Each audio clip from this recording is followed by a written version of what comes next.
ফারজানা আফরিন। আমার আসলে শুরুতেই একটু দেরি হয়ে গেল কানেকশানটা পেতে। আমি ঠিক বুঝতে পারছি না আমাকে সবাই দেখতে পাচ্ছেন কি না, এবং একই সঙ্গে সাউন্ডটা ঠিক আছে কি না। যদি কেউ একটু বলতেন আমাকে, কিন্তু এখনও কাউকে ওয়াচিং দেখতে পাচ্ছি না। আমি প্রথমেই ক্ষমা চেয়ে নিচ্ছি। আমি আসলে মিনিট 10 বিলম্ব হয়ে গেল একটু নেটওয়ার্কের ঝামেলার কারণে। তো তারপর যাই হোক এসছি। তো আসলে আপনাদের সঙ্গে প্রথমত আমি যেহেতু পেশায় সাংবাদিক, নানান জায়গায় ভ্রমণের নানান রকমের অভিজ্ঞতা রয়েছে, কাজের সুবাদে হোক বা আমরা পারিবারিক ট্যুরেও অনেক যাই, এবং আমি আমার একা অর্থাৎ সলো ট্রাভেলেরও কিন্তু অনেক এক্সপিরিয়েন্স রয়েছে। তো সব মিলিয়ে আমি এই বিষয়গুলো নিয়ে আপনাদের সাথে কথা বলবো। আর যদি আপনাদের কারোর কোনো প্রশ্ন থেকে থাকে সেটিও বলতে পারেন, এবং পাশাপাশি আমি আরও যেটি বলতে চাই, ধন্যবাদ, শুনতে পাচ্ছি, থ্যাংক ইউ ইহিতা, যাকে একটু আশ্বস্ত হলাম যে আমাকে শুনতে পাওয়া যাচ্ছে। তো আমি আসলে যে কয়েকটি বিষয়ে আজকে আমরা আলাপ করব, সেটির মধ্যে কিছু হয়তো যদি কারোর জানার ইচ্ছে থেকে থাকে বা প্রয়োজন থেকে থাকে, যেমন নারীর ক্ষমতায়নের ক্ষেত্রে কোন বাধাগুলো আসলে আমরা সাধারণত পেয়ে থাকি, এবং এই যে বাধাগুলো কেমন করে আসলে উতরে আমরা যারা কাজ করছি বা আমাদের আসলে এগিয়ে তো যেতেই হবে। আমরা শুধু পড়াশোনা করব, বাবা মারা আমাদের পড়াশোনা করাবেন, কিন্তু একটা সময় যাবার পর সেই পড়াশোনাটা আর কোনো কাজে আসবে না, সেটা শুধুমাত্রই ঘরকন্যার কাজে বন্দী হয়ে থাকতে হবে। বিষয়টি যেন এরকম না হয়, অর্থাৎ একটি ভালো বিয়ের জন্যই লেখাপড়া শিখতে হবে, বিষয়টি কিন্তু এরকম যেন না হয়ে যায়, সেটি একটি ব্যাপার।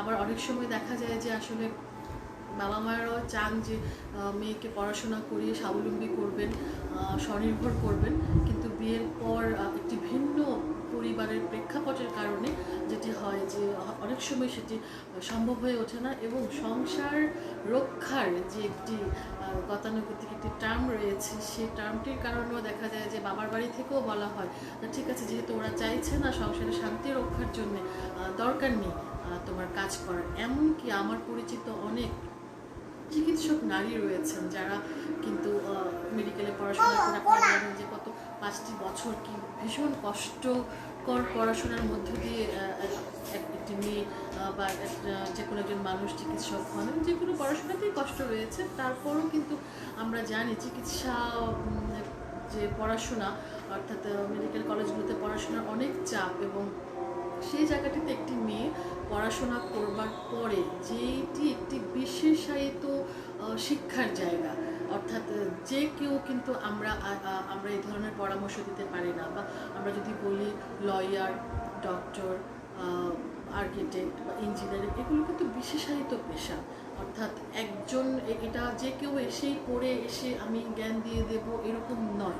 তো সেরকম আমি অনেক চিকিৎসক মেয়েকেও দেখেছি, পরিবার পছন্দ করে না বলে, শ্বশুরবাড়ি পছন্দ করে না বলে সে তার চাকরি ছেড়ে দিয়েছে, তার ডাক্তারি ছেড়ে দিয়েছে, শুধুই পরিবারের সময় দিচ্ছে। তো এটিকে আসলে এক ধরনের অ্যাপ্রিসিয়েট করার যে বিষয়টি থাকে, যে এই অ্যাপ্রিসিয়েশনের মধ্য দিয়েও কিন্তু মেয়েদেরকে পিছিয়ে দেওয়া হয়, যে অর্থাৎ তুমি খুব ভালো একজন মা, বাবা এত বড় একটা তুমি কাজ করে ফেলেছো, এটা কজন পারে, যে সন্তানের জন্য, পরিবারের জন্য তুমি চাকরি ছেড়ে দিলে, তুমি ডাক্তারি ছেড়ে দিলে, তুমি ইঞ্জিনিয়ারিং ছেড়ে দিলে।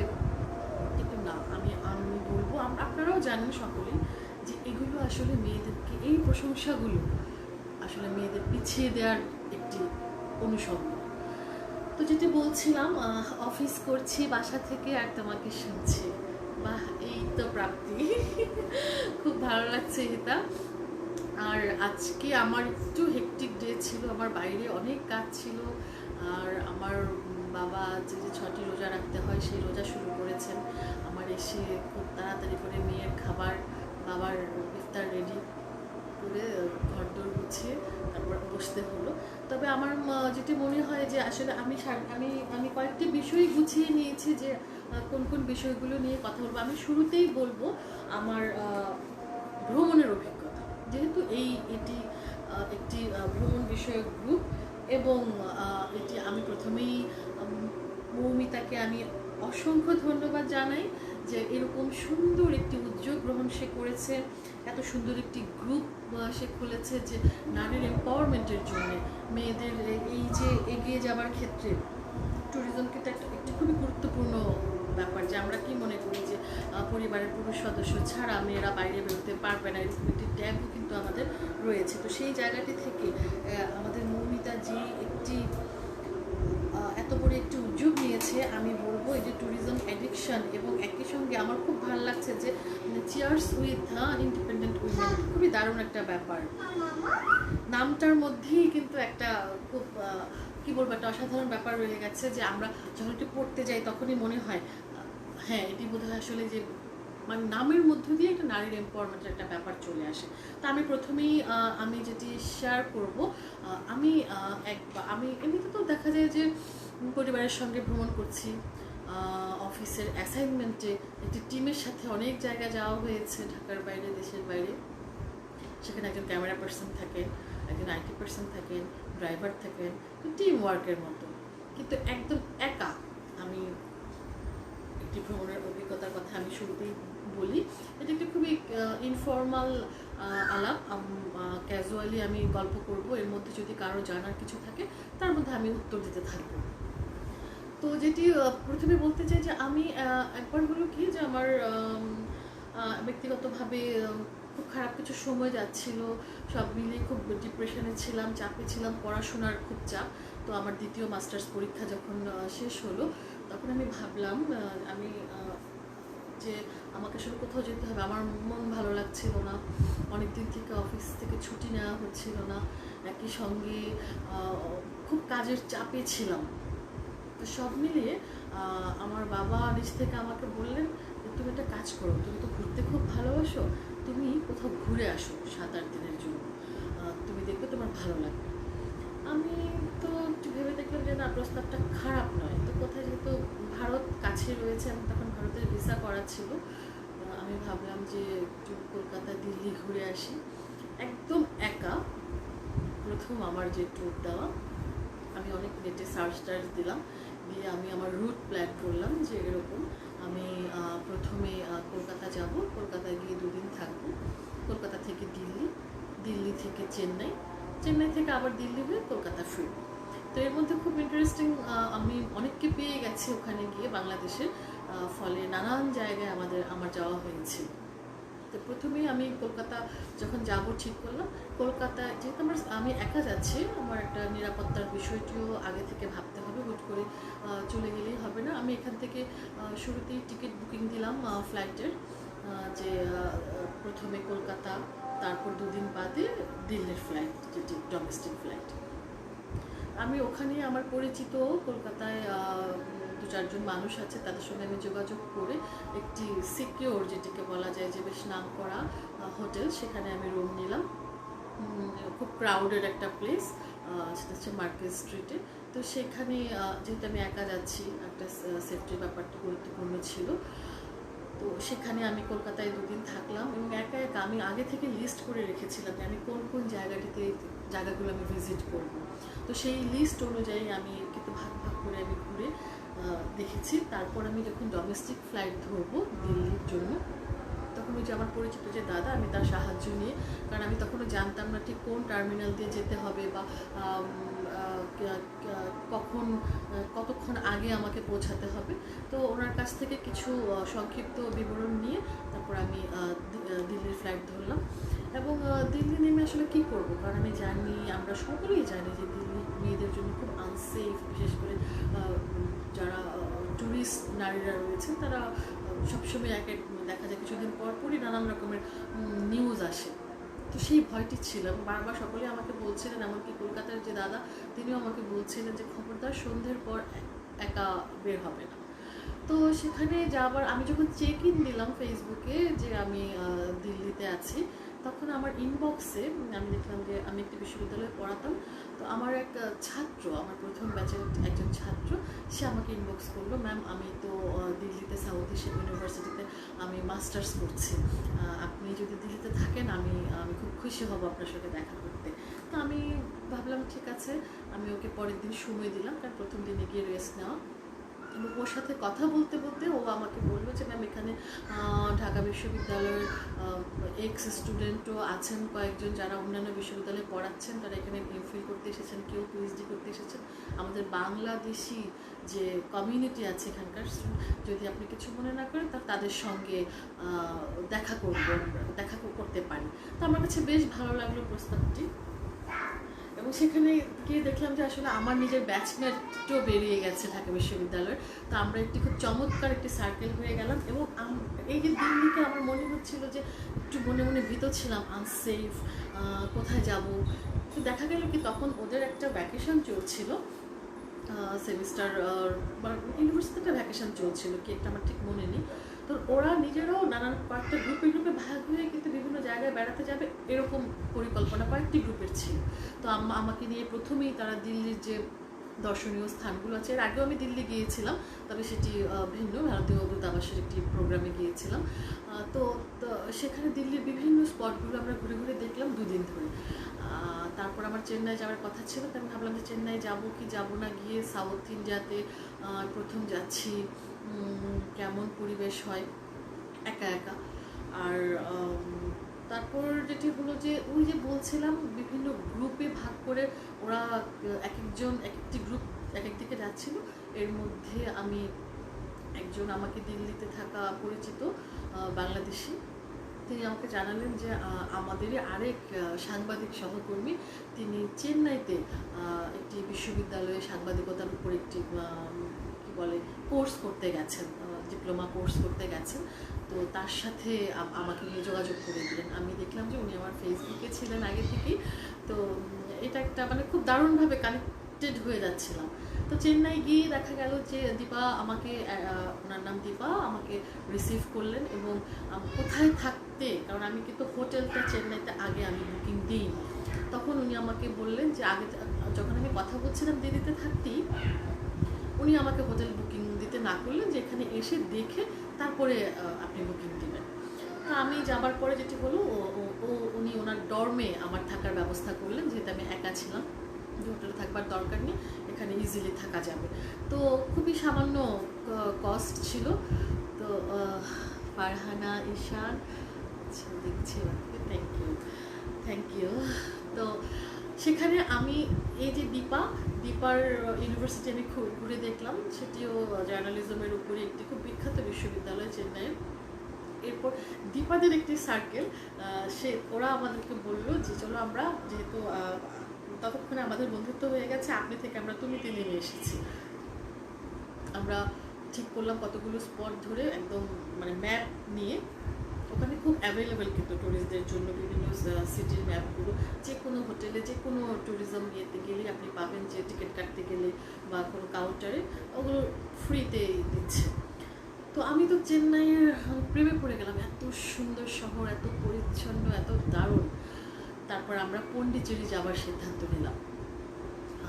আপনি জানেন যে ফ্রেঞ্চ কলোনি, আমরা পুরো সাউথের ওই দিকটি, অর্থাৎ পন্ডিচেরি, মামাল্লাপুরাম, মহাবালিপুরাম, তারপর ঠিক কোথায় কন্যাকুমারী, তারপর আমরা গেলাম কাঞ্চিপুরম, এরকম আমরা অনেকগুলো স্পট, প্রায় 4 থেকে 5 দিন আমরা শুধু একটা দিন। তারপর আমরা ভাবলাম যে এর মধ্যে পন্ডিচেরি বিশ্ববিদ্যালয়ে আবার বাংলাদেশি স্টুডেন্টদের কমিউনিটি রয়েছে, তাদের সঙ্গে যোগাযোগ হলো। দে ওয়ার ওয়ান্ডারফুল, ওরা এত অ্যাক্টিভ বাংলাদেশি যে স্টুডেন্ট কাউন্সিলগুলো চিন্তার বাইরে। ওরা তখন বললো কি বিশাখাপত্তনম, কন্যাকুমারী, ওই আরেকটা দিক, সেই জায়গাগুলোতে ঘুরবার ব্যবস্থা। আমি প্রায় 15 দিন আমি যখন ঘুরলাম একা একা, আমি না আমার সমস্ত দুঃখ কষ্ট, আমার যে ক্লান্তি, আমার সব কিছু কোথায় ধুয়ে চলে গেছে। আমি মনেই করতে পারছিলাম না যে আমি আসলে যে আমি একটা খুব ক্লান্তিকর একটা সময় ভুলবার জন্য এখানে এসেছি না, আমার কিছুই মনে ছিল না। এত চমৎকার সময় আমি কাটিয়েছি। তো এক্ষেত্রে কতগুলো গুরুত্বপূর্ণ বিষয় ছিল, সেটি হচ্ছে যে প্রথমে ঘুরতে গেলে আপনাকে টাকার ব্যাপারটা চিন্তা করতে হবে, যে আসলে কত টাকা আমি নিয়ে যাব। চাইলে আপনি 5 স্টার হোটেলও থাকতে পারেন। এখন আপনি যখন একা যাচ্ছেন, আপনি যখন সেফ অ্যান্ড সিকিউর হোটেল চাইছেন, তার একটা মানে এই নয় যে 5 তারকা হোটেল সবসময় খুব নিরাপদ, কিন্তু একটু যেগুলো সহজলভ্য সুলভ সেই হোটেলগুলো নিরাপদ নয়। ব্যাপারটা এরকম নয়, একটু স্টাডি করতে হবে যে আমি যেখানে যাচ্ছি সেই জায়গাটি সম্পর্কে, সেই জায়গাটির যে নিরাপত্তা বা আগের হিস্ট্রিগুলো কি, গুগলে সার্চ করলেই কিন্তু পাওয়া যায়। ওগুলো জেনে, যেমন আমি যে কোনো জায়গায় গেলে আমি প্রচুর স্টাডি করি, প্রচুর স্টাডি। কথাগুলো শুনতে খুব ভালো লাগছে। অনেক ধন্যবাদ খাদিজাতুল পাপড়ি, অনেক ধন্যবাদ। তো এই যে স্টাডি করার যে জায়গাটি, এটি খুব হেল্প করে। তারপর হচ্ছে আপনি দূরত্বটা মাপবেন যে কোত্থেকে কোথায় গেলে কতখানি দূরত্ব, এর মধ্যে কতগুলো স্পট পড়ছে। একদমই যদি একা হন, যেমন আমি তো বাঙালি কমিউনিটি পেয়ে গিয়েছিলাম, সেটা আমার জন্য আই ওয়াজ ফরচুনেট। কিন্তু যদি আপনার একদম একা হয়, তারপর আপনি যদি সেফ কিছু সিটি বেছে নিন এবং একই সঙ্গে সময়, যে যেমন আমি এখন সন্ধ্যার পর বা রাতে ইউরোপের কোনো শহরেও কিন্তু দেখা যায় যে নানান রকমের কি বলে, অনেক রকমের ইনসিডেন্ট ঘটতেই পারে। তো সম্ভাবনাটুকু যাচাই করতে হবে, সংখ্যাটুকু পরিমাপ করতে হবে, আমি মনে করি। এটা নিরাপদ বলতে আসলে পুরুষের জন্য নিরাপদ নাই কিন্তু সকল জায়গা। এটি তো নিশ্চয়ই আপনারা একমত হবেন। এখানে Rizwana Karim Snigdha, you must enjoy Pondicherry beach, the most safe place in India, French colony, isn't it dear? You look lovely. Thank you so much, Snigdha. Thank you so much. Yes, that was so lovely. মানে আমি কিন্তু এর পরও আমি আমার হাজব্যান্ডকে নিয়ে পন্ডিচেরি গেলাম। ওর অবশ্য পন্ডিচেরিতে কিছু 3 মাসের একটা কোর্সও ছিল। তারপর আমার বাচ্চা হওয়ার পরে ও তখন 10 মাস বয়স, তখনও আবার পন্ডিচেরি গেলাম।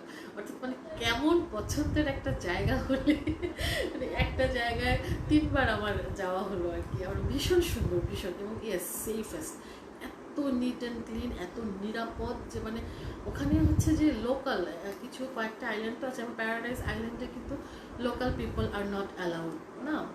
তো এটা একটা খুব, আর সবচেয়ে বড় কথা কি, আমরা ঘুরতে যেতে কোন জায়গাগুলোতে আমরা মেয়েরা কমফোর্ট ফিল করি, অর্থাৎ কি মানে উইয়ার্ড স্টেয়ারিং, এটা যে মানে খুব কেউ আসে না যে আমরা দেখি অবাক হয়ে হা করে তাকিয়ে থাকা, এটা আমার ধারণা সাবকন্টিনেন্টের মতো আর কোথাও নাই। ইনফ্যাক্ট আমরা অভিজ্ঞতা পাচ্ছি, সাহস পাচ্ছি। এত মিষ্টি করে বলছো, শুধু thank you so much Sanjida, thank you Sathi. তো ওরকম করে ঘুরে আমার যেমন বিশাখাপত্তনম আমার এত ভালো লেগেছিল যে আমার মনে হয়েছে আমার সমগ্র জীবনের যে দুঃখ কষ্ট, ছোট ছোট ক্ষুদ্র ক্ষুদ্র কত মান অভিমান, জীবনের প্রতি কত রকমের অভিযোগ, সব বোধহয় ধুয়ে মুছে চলে গেল। মানে ইট ওয়াজ আ ট্রিমেন্ডাস, কি বলবো, একটা জার্নি ছিল আমার জন্য। প্রায় 14 দিন পর আমি দেশে ফিরি। তো আমি ওই যে বাজেটের জায়গাটিতে আবার চলে যাব।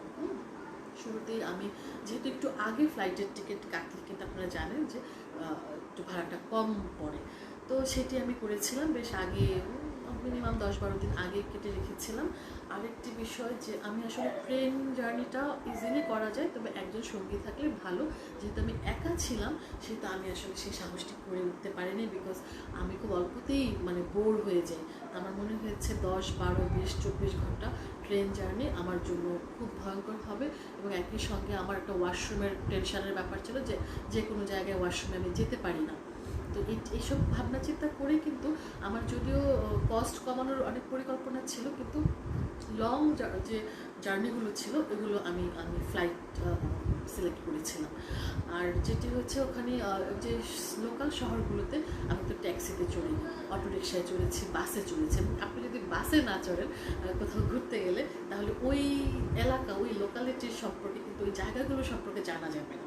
আর আমার খুব একটা ইন্টারেস্টিং হচ্ছে কি, যে আমি যখন যেখানেই যাই, সেটি বাংলাদেশের ভিতরে হোক বাংলাদেশের বাইরে হোক, আমার স্থানীয় মানুষজনের সাথে কথা বলতে খুব ভালো লাগে। অর্থাৎ তাদের চিন্তাধারা, তাদের জীবনযাপনের যে পদ্ধতি বা এই যে ভিন্নতা, এটি আমাকে খুব আকৃষ্ট করে। আরেকটি ব্যাপার আছে যে নতুন নতুন, যেমন সাউথ ইন্ডিয়াতে একটা খুব মজার বিষয়, যেটা প্রথম গিয়ে আমি নোটিস করলাম, যে প্রত্যেকটা বিবাহিত নারী তারা প্রতিদিন সকালে একদম তাজা ফুল খোপায় দিচ্ছে। তো আমার কাছে এটা তাদের একটা কিন্তু একদমই একটা মৌলিক বৈশিষ্ট্য। আমরা দেখি যে হ্যাঁ, কলকাতায় অনেকে ফুল পরে, কিন্তু সেটা ঠিক একদম বাধ্যকর বা ম্যান্ডেটরি সকলেই পড়ছে তা না। এটি তো আমি তাদের সাথে কথা বলেছিলাম, এটি আসলে তাদের যেটি তাদের মুখ থেকে শুনেছি যে স্বামীর মঙ্গল কামনা এবং হচ্ছে সধবা থাকার যে কি বলা যায় প্রার্থনা, এটির একটি অংশ। তো সেই যে ফুলগুলো প্রতিদিন সকালে এত সুন্দর সুন্দর সাদা সাদা ফুল নিয়ে জায়গায় জায়গায় বসে থাকে। যেখানে মানে কনজিউমার ব্যাপারটা হচ্ছে এরকম যে যেখানে যে জিনিসের চাহিদা থাকবে, এবং আমার কাছে এটা খুব দারুণ লাগতো। আরেকটি বিষয় ছিল যে সাউথ ইন্ডিয়া কিন্তু একটি দিক খুব উন্নত, আরেকটি দিক একদমই মানে খুবই গরিব জনপদও রয়েছে, অর্থাৎ একদম গ্রাম অঞ্চল অর্থাৎ রুরাল। সেইখানেও আমরা গিয়ে যখন সময় কাটিয়েছিলাম, ভিতরে গিয়েছি যে থানা শহর ওই ধরনের যে জায়গাগুলো অর্থাৎ একটু রিমোট, সেখানে অনেক আনকমন কি বলা যেতে পারে মন্দির রয়েছে, নানান রকমের যে পুরনো স্থাপনা রয়েছে, সেই জায়গাগুলোতে আমরা অনেক ঘুরেছিলাম, অনেক মানুষের সাথে কথা বলা, অভিজ্ঞতা নেওয়া। তো এইগুলো খুব এনরিচ করে, মানুষের মনকে আসলে খুব বড় করে। তো খরচের জায়গায় আবার চলে আসছি, যেটি হয়েছে যে খরচ। তো আমি ওই যে অটোরিকশা চললে, বাসে চললে অটোরিকশার থেকেও আরও অর্ধেক খরচে নেমে আসবে বাসে। এবং অটোরিকশা যখন আমরা যেতাম, আমরা দেখা যেত যে আমরা কিন্তু শেয়ার করতাম ভাড়াটা, হ্যাঁ। আর খাবারের ক্ষেত্রেও আমি যে কোনো জায়গার ট্র্যাডিশনাল ফুডটা আমি ট্রাই করি। অনেকে হয়তো খেতে পারে না, কারো একটা অভ্যস্ততার ব্যাপার থাকে, ফুড হ্যাবিটের ব্যাপার, কিন্তু আমার ক্ষেত্রে একটা প্লাস পয়েন্ট বলবো কিনা জানি না, যে কোনো জায়গাতে আমি নতুন খাবারটা আমি টেস্ট করে দেখি। এটাও আমার একটা কী বলবো ভ্রমণ অভিযানের একটা অংশ, যে কেমন হয় খেতে, বা ওরা কীভাবে খাচ্ছে, কী দিচ্ছে। যেমন সাউথের খাবারে খুব কারি পাতার ব্যবহার করা হয়, একটা জায়গায় এক এক রকম। আবার যখন আমরা ভিয়েতনাম গিয়েছিলাম, সেখানে একদমই মশলা নেই, শুধুমাত্র পানির মধ্যে গরম পানিতে হচ্ছে লবণ দিয়ে আর কিছু কি হালকা একটু মশলার মতো, খুবই পাতলা শুকনো মশলার মতো দিয়ে ওরা টেলে যে নুডলস সেটি খাচ্ছিল। ওটাও খুব হেলদি। এমনকি কাঁচা শাক যেটি এটি মানে গরম পানির মধ্যেই চুবিয়ে খেয়ে ফেলছে, তো এটিও খুব দারুণ ছিল। তো যেটি বলছিলাম যে খরচের ক্ষেত্রে আপনি যদি আগে হোটেলের খরচটা, যেমন আমি booking.com বা আগোডাতে বুক করে যাওয়া যেতে পারে, এবং এগুলো বেশ সেফ আপনি যখন অনলাইনে বুক করে যাচ্ছেন। হ্যাঁ, তো আর কিছু ব্যাপার আছে যে ওই যে বললাম গুগল করে পড়ে যাওয়ার যে বিষয়টি, সেই বিষয়টি যে কোন কোন এরিয়াতে জায়গাগুলোতে আপনি যখন যাচ্ছেন, কারণ বেশিরভাগ ট্যুরিস্ট এরিয়াতে নিশ্চয়ই আমরা যখন দেখে যাব যে এই জায়গাগুলো হচ্ছে কতগুলো কোন ডেস্টিনেশনগুলো ট্যুরিস্টদের জন্য, তার মানে হচ্ছে এই জায়গাগুলো ট্যুরিস্ট বান্ধব, কিন্তু পর্যটক বান্ধব। এবং আর একটু যদি খবর টবর নিয়ে যাওয়া যায় যে কখন কটা থেকে কটা পর্যন্ত খোলা থাকে মিউজিয়ামগুলো বা দর্শনীয় কিছু যে স্থান থাকে সেগুলো, এবং একই সঙ্গে টিকিটের দামের ক্ষেত্রে এটিও একটু আগে ভাগে জেনে গেলে ভালো। কখনো কখনো দেখা যায়, যেমন আমরা যখন মুভি টুভি দেখতে যেতাম, আমি কিন্তু খোঁজ নিয়ে যেতাম যে কোন শোতে হচ্ছে একটু কম টাকার টিকিট, হ্যাঁ, যে শোটাতে একটু টিকিট কম সেটি আমরা দেখতাম, কারণ আমাদের তো দরকার নেই, যে ঘুরতেই তো যাচ্ছি, যখন ফ্রি সময় সবটুকুই তো মিলিয়ে নিতাম। Did you notice South Indian women run a scooty by wearing shari and gajra? Yes, it's amazing. Interestingly, they don't speak Hindi. South Indian idli is nice. Yes. হ্যাঁ, ইডলিটা খুব ভালো, কিন্তু আমার অবশ্য ইডলি খুব ফেমাস ছিল ওদের, কিন্তু আমার আসলে ইডলি থেকে ওদের যে সাউথ ইন্ডিয়ান যে ডিশটা, ওটা আমার খুব পছন্দ ছিল। একটা পাঁপড় থাকবে, তার সাথে কিছু আচার, নানান কিছু, যাই হোক। আর হ্যাঁ, স্কুটি আমার কাছে, আমি ওরকম মানে আমার ভিডিও করা কিছু ইন্টারভিউ আছে যে ওখানকার এত সাবলীলভাবে শাড়ি পরে নারীরা যে মেয়েকে স্কুলে দিতে যাচ্ছে। তো আমি যে কয়েকটা ইন্টারভিউ করেছিলাম, একদমই এটা হচ্ছে স্বতঃপ্রণোদিত হয়ে, কোনো নিউজ পারপাসে না, আমার নিজের কাছে রাখবার জন্য আমি গিয়ে সরাসরি বলেছিলাম যে এটা আমার জন্য খুব একটা অ্যামেজিং, যে আপনারা শাড়ি পরে, হ্যাঁ, এত নাইসলি, কি বলবো, যে কোনো রকম হেজিটেশন ছাড়া, কোনো রকম রিস্ক বা একটা কোনো ভয় ছাড়া ভীতি ছাড়া এভাবে স্কুটি চালাচ্ছে। তো সে তাকে আমার ইন্টারভিউ করার কারণটা ছিল যে ওনার প্রায় 85 বছর বয়স্ক শাশুড়িকে উনি পেছনে নিয়ে উনি স্কুটি চালিয়ে দোকানে এসছে জিনিসপত্র কেনাকাটা করতে। তার আমি ওনার সাথে কথা বলতে গেলাম, তো উনি বললেন যে মানে এটা হচ্ছে ওনাদের জন্য কস্ট এফেক্টিভ, অর্থাৎ খরচ অনেক অনেক অনেক কমে যায় যখন এই যে স্কুটিতে, এবং সময়ও, কারণ পন্ডিচেরিতেও কিন্তু অনেক জ্যাম আছে না, কারণ আমাদের এই আমাদের ইন্ডিয়ান সাবকন্টিনেন্টে তো আসলে জ্যাম, ট্রাফিক জ্যাম মোরলেস আছে। তো আমি তাদের সাথে কথা বলে দেখলাম, এবং উনি যে ওনার শাশুড়িকে ডক্টরের কাছে নিয়ে যাচ্ছিলেন, তো যাবার পথে কিছু কেনাকাটা বাকি ছিল সেটি করছেন। এবং এই জায়গাগুলোতে আসতে সাউথ ইন্ডিয়া কিন্তু এত খুব বেশি কি বলবো, অনেক বেশি যে প্রোগ্রেসিভ উইমেন এম্পাওয়ারমেন্টের ব্যাপারে বিষয়টা কিন্তু এরকম না, তারাও অনেক কনজারভেটিভ। কিন্তু যে বিষয়টি হচ্ছে যে প্রয়োজন, অর্থাৎ তারা তাদের প্রয়োজনটাকে না চিনতে শিখে গেছে, যে আমাকে আমাকে যে উপার্জন, যে আয়, সেটির সঙ্গে আমাকে সঙ্গতি রেখে চলতে গেলে আমাকে খরচও কমাতে হবে। তো সেই জায়গাটিতে যখন বাচ্চাদেরকে স্কুলে নিতে হয়, বা পরিবারের নারী সদস্যরা তাদের কর্মক্ষেত্রে যাচ্ছেন, কিংবা যে হাউসওয়াইফও যদি হয়, তো এই যে বাচ্চাদের আনা নেওয়ার যে ব্যাপারটুকু, অথবা প্রয়োজনে মার্কেটে যাওয়া, কাজে যাওয়া, এটি একটি ব্যক্তিগত স্কুটি থাকলে সময় এবং খরচ দুটিই কমে যায়। এই বাস্তবতাটা উপলব্ধি করতে ওনারা পেরেছেন বলেই কিন্তু এখানে যে এক ধরনের যে কনজারভেটিভ যে মাইন্ডসেট, এটি কিন্তু আসলে টিকতে পারেনি।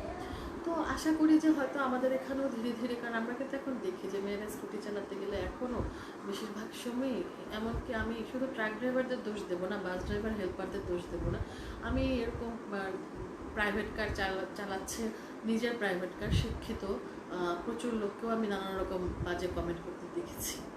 আমি আমার বন্ধুদের স্কুটির পেছনে অনেক চড়তাম, মেয়ে বন্ধুদের, তো অনেক সময় দেখতাম যে ওরাও কিন্তু নানান রকমের তির্যক মন্তব্য করে। আসলে মাইন্ডসেটের ব্যাপার। আমি আশা করি যে হয়তো ধীরে ধীরে চেঞ্জ হচ্ছে, আরও হবে। কথা লিখেছেন, very nice, thank you. Sanjida Ahmed, handicraft কি পাওয়া যায় ওখানে?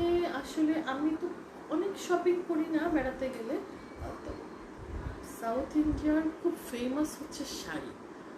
এটা একদম এক কথায় বলতেই হবে যে এত রিজনেবল প্রাইসে এত দারুণ দারুণ শাড়ি, ব্র্যান্ডেড শপ, মানে ওখানকার খুব ফেমাস যে ওদের আমাদের আড়ংয়ের মতো আর কি, যেটার নাম হচ্ছে পথিজ।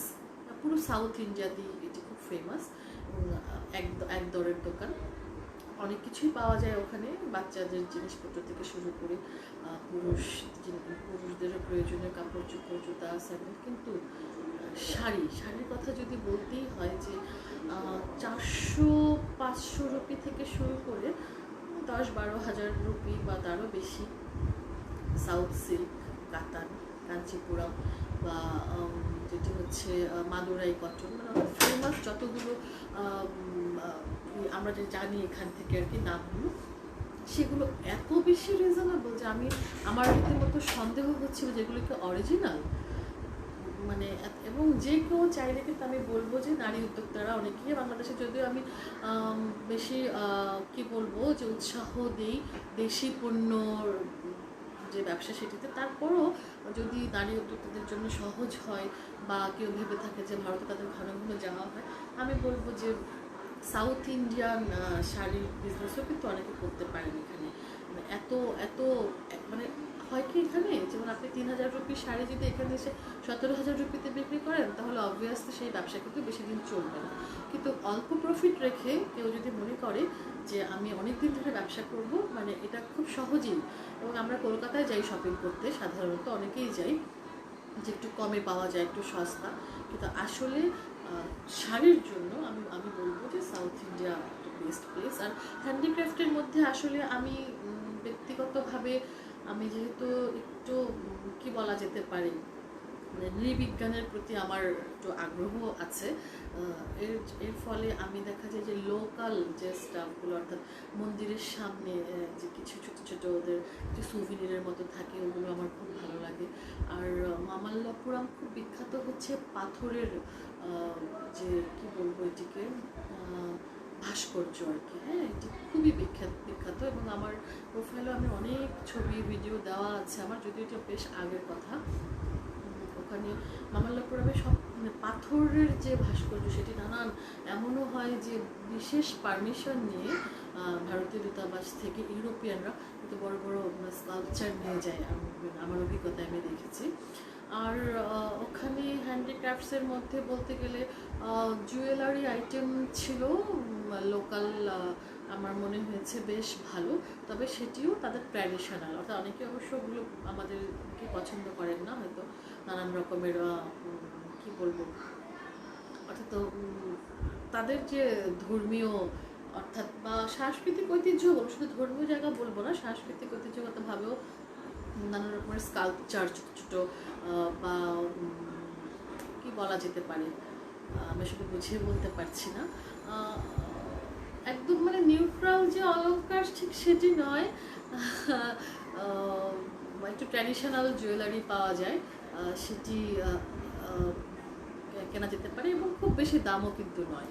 আর একটি জায়গার কথা বলতেই হয় যে পন্ডিচেরি থেকে খুব বেশি দূরে নয়, 20-22 কিলোমিটার হবে যদি আমি ভুল না করে থাকি। ওখানে খুব বিখ্যাত একটি জায়গা রয়েছে, সেটি হচ্ছে মানে ওখানে যেটি কেন বললাম যে আপনি হ্যান্ডিক্রাফটসের কথাও জানতে চাইলেন, তো ওখানে দেখা গেছে যে অনেক দারুণ দারুণ হ্যান্ডিক্রাফটসের খুব ভালো ভালো কালেকশন রয়েছে। সে আমি একটু, আপনারা হয়তো অনেকেই নেটে সার্চ দিলেও পেয়ে যাবেন। আমি খুব নস্টালজিক হয়ে যাচ্ছি আর কি, আমার আসলে এত প্রিয় একটা জায়গা, আমি একটু স্পেসিফিক্যালি আপনাদেরকে বলবো, আমাকে একটু সময় দেব।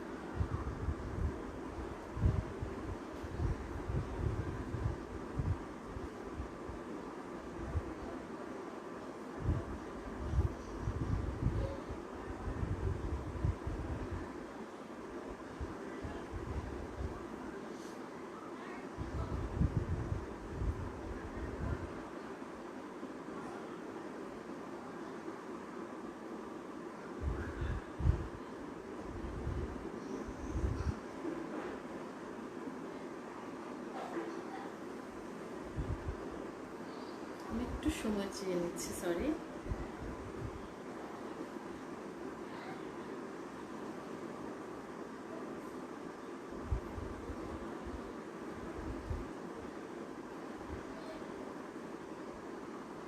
আমি একটু দেখাতে চাই, এই যে এটি স্পষ্ট হয়তো না, একটু দেখা যাচ্ছে কি অরোভিলে,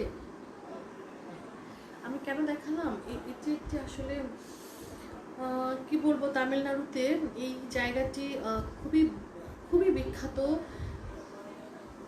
বিশ্বের বিভিন্ন প্রান্ত থেকে অরোভিলে আশ্রমে অনেকেই আসেন মেডিটেশনের জন্য। এটি একদমই এক্সক্লুসিভলি, এখানে কোনো ধর্ম দেখা হয় না, কোনো গোত্র দেখা হয় না, কে কোন ধর্মের, এটাতে কোনো বাধা নেই, যে কেউ এখানে এসে রেজিস্ট্রেশন করে কিন্তু এখানে ইয়োগার বিভিন্ন কোর্সে ভর্তি হতে পারে, এবং এটি একটি এমন জায়গা যেটা ইটার্নাল পিস দেবে এরকম, মানে খুব শান্তিময় একটি জায়গা। তো সঞ্জিদা, আপনি যখন জানতে চাইছিলেন হ্যান্ডিক্রাফটসের কথা, সেই জায়গা থেকে এই জায়গাটির কথা চলে এলো। এখানে সমস্ত রকমের মানে কি বলবো, ওখানে যারা সাধুরা আছেন বা যারা দীর্ঘদিন থেকে ওখানে বিনা পারিশ্রমিকে কিন্তু ওখানে সেবা দিচ্ছেন, নানান বেশি আমি কিন্তু বলবো ইউরোপিয়ানরাই আসেন, তো ওখানে হ্যান্ডিক্রাফটসের অসাধারণ অসাধারণ কালেকশন রয়েছে। তো আমি বোধহয় একটি জায়গাতে আসলে আটকে আছি, যেটি হচ্ছে যে শুধু আমি সাউথ ইন্ডিয়া ভ্রমণের কথাই বলছি। তো সার্বিকভাবে মিলিয়ে যেটি হয়েছে কি, সেই ট্যুরটি অ্যারেঞ্জ করতে গিয়ে বা আমি খরচের ব্যাপারটা, যেহেতু আমি গিয়েছিলাম 7 থেকে 8 দিন থাকবার জন্য, কিন্তু পরবর্তীতে সেটি আরও বেড়ে 14-15 দিন হয়ে গেল, তখন আমি ধীরে ধীরে বললাম কি যে আমার কিছু শপিংয়ের ছিল, টু ডু লিস্ট ছিল যে আমি এই শপিং করব, সেগুলো আমি কমিয়ে দিলাম। কেনাকাটা কমিয়ে দিয়ে, এবং খাবারের খরচটা বলতে গেলে ছিলই না, খুবই নামমাত্র খাবারের খরচ ছিল। আর যেহেতু চেন্নাইতে আমি আমার পরিচিত একজনের জায়গাতে উঠেছিলাম, সেখানে যার ফলে আমার খরচ খুব বেশি লাগেনি। এবং পন্ডিচেরিতেও কিন্তু আমি একটা বিশেষ পারমিশন নিয়ে ওখানে তাদের যে মেয়েদের যে হোস্টেল, সেখানেও আমি ছিলাম 3 দিন। তো আর বাকি থাকে কন্যাকুমারী, বিশাখাপত্তনম, ওখানেও খুব বেশি, যেটা আমরা ভাগ করে করেছিলাম সকলের মধ্যে ভাগ হয়ে গিয়েছিল খরচটুকু, খুব বেশি খরচ লাগেনি। তো তুমি বলে যাও, খুব ভালো লাগছে শুনতে, চোখের সামনে দেখতে পাচ্ছি তোমার সুন্দর প্রাণবন্ত বর্ণনায়। ধন্যবাদ সাথী। আমিও অনেক উৎসাহ পাচ্ছি আসলে, হ্যাঁ, কারণ আমি ভাবছিলাম যে আমি হয়তো একটু বোর করে ফেলছি বা আমি একটু খেয়ে হারিয়ে ফেলছি কিনা কথা বলতে বলতে। এটা হয় যে গুছিয়ে রাখি একরকম, আবার কথার গল্প চলে দেখা যায় বিভিন্ন দিকে চলে যাওয়া হয়। তুমি যে শাড়িটা পরে আছো, আমার ওই শাড়িটা আছে, আমি পরলে তোমার মতো এত সুন্দর লাগে না। সাউথ ইন্ডিয়ান রূপার জুয়েলারিগুলো কিন্তু ডিফারেন্ট ভীষণ। তোমার কথা শুনে আমার আবার যেতে মন চাইছে। আমি 2বার গিয়েছি, তারপরও কেন জানি সাউথ ইন্ডিয়া টানে আমাকে। একদমই ঠিক স্নেহা। আর আমি তোমার লাইভ দেখেছি, তুমি অনেক অনেক সুন্দর, তোমাকে তো আরও বেশি সুন্দর লাগবে। হ্যাঁ, আমি আর কি বলবো, এটা আমাদের কুমিল্লার বাটিক। আমি কুমিল্লার মেয়ে, তো আমার আবার খুব পছন্দ আর কি মানে আমার কিন্তু একটু সুতির কাপড় চোপড় বেশি পছন্দ। আসলেই আবারও ঘুরতে যাওয়া, মানে আমরা কিন্তু এটা করতে পারি না। যখন স্নিগ্ধা দেশে আসবে, আমরা কিন্তু এরকম আমরা আয়োজন করতে পারি না একটা জায়গায়। আমরা শুধু মেয়েরা আমরা দেশের বাইরে একটা ট্যুর দিতে পারি, ছানাপোনা সব রেখে আমরা সবাই মিলে একটা ট্যুর দিয়ে এলাম। খুব বেশি দিনের না, 2 থেকে 3 দিনের হোক, তাও আমরা একটা আনন্দময় একটা ভ্রমণ হতে পারে, তাই না? শুধু শুনলে হবে না, নিয়ে যাও বান্ধবী। সুন্দর লাগছে তোমায়, অনেক ধন্যবাদ বিথি। আচ্ছা, তো যেই কথাটি বলছিলাম যে সলো ট্রাভেলের ব্যাপারে, নিরাপত্তা এবং স্বাবলম্বী, অর্থাৎ আমার হাতে যখন টাকা থাকবে তখনই কিন্তু আমি ঘুরতে যাওয়ার যে পরিকল্পনা সেটি আমি করতে পারবো, এটি একটি ব্যাপার। তো আর এটির সঙ্গে কিন্তু এমপাওয়ারমেন্টের কথাটা চলে আসে। কেমন করে? কারণ আমি চাচ্ছি, আমার খুব মন চাইছে আমি ঘুরতে যাব। তখন আমার কি করতে হবে? একটা সময় ছিল যে স্কুল কলেজে থাকতে পিকনিকে যেতাম, বাবার কাছ থেকে চাঁদা নিয়ে, মার কাছ থেকে চাঁদার টাকা নিয়ে যেতাম। কিন্তু এখন আমরা যখন নিজেরা বড় হয়ে গেছি, আমরা আমাদের যার যার মতো করে কি বলবো জীবনযাপন করছি, তো সেই জায়গা থেকে কিন্তু যখন আমরা কোথাও ঘুরতে যেতে চাইবো, অবশ্যই সবার আগে আমরা একটা ফান্ড থাকতে হবে। এবং একই সঙ্গে আমি হয়তো কর্মজীবী নারী, সকলেই কর্মজীবী নাও হতে পারেন, অনেক কিছু ম্যানেজ করে যেতে হয়। তো এমপাওয়ারমেন্টের প্রশ্নটি সেখানেই আসে যে আমি যখন স্বাবলম্বী হব আর্থিকভাবে, স্বাবলম্বী কথাটাও কিন্তু আসলে মানে কি বলবো, এটার সঙ্গে আরও অনেক কিছু জড়িত।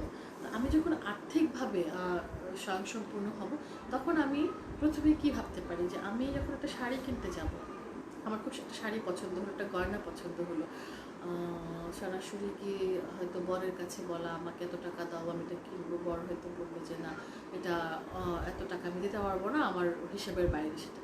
তো এই যেমন খারাপ লাগার একটা জায়গা না, অন্যের মুখাপেক্ষিতা। আমি বলবো যে আমাদের নারীদের যে ভ্রমণের ক্ষেত্রে আমরা যদি একটু একটু করে, যারা চাকরি করছি বা যারা নিজেরা টুকটাক চাকরি ছাড়াও নিজেদের আয় উপার্জন আছে, আমরা কিন্তু চাইলে এই একটা আলাদা ফান্ডই করতে পারি, অল্প অল্প করে। আমি করি যে আমি টাকা সরিয়ে রেখে অল্প অল্প করে, যেটা আমার ঘুরতে যাওয়ার জন্য। তারপর একটা সময় একটা ভালো অ্যামাউন্ট হলে তখন আমরা হয়তো বেড়াতে বের হই। এমনকি আমরা যখন স্বামী স্ত্রী বা পরিবার মিলেও ঘুরতে যাই, আমরা কিন্তু খরচগুলো ভাগ করে নিই। হয়তো দেখা গেল যে প্লেন ভাড়াটা ও দিচ্ছে, হোটেল খরচটা আমি দিচ্ছি, কিংবা প্লেন ভাড়া হোটেল খরচ ও দিচ্ছে, কিন্তু ওখানে যাওয়ার পর যাতায়াত খাওয়ার খরচ সেগুলো আমি দিচ্ছি। এর বাইরেও আবার আমি একটা ছোট্ট করে সরিয়ে রেখে আমার নিজের শপিংয়ের জন্য আলাদা করবো। তো চাইতে পারবো না আবার শপিং করতে, তুমি ঘুরতে এসছো না শপিং করতে এসছো, এই কথাও শুনতে চাই না। তো যার জন্য এটি একটু আলাদা করে রাখি।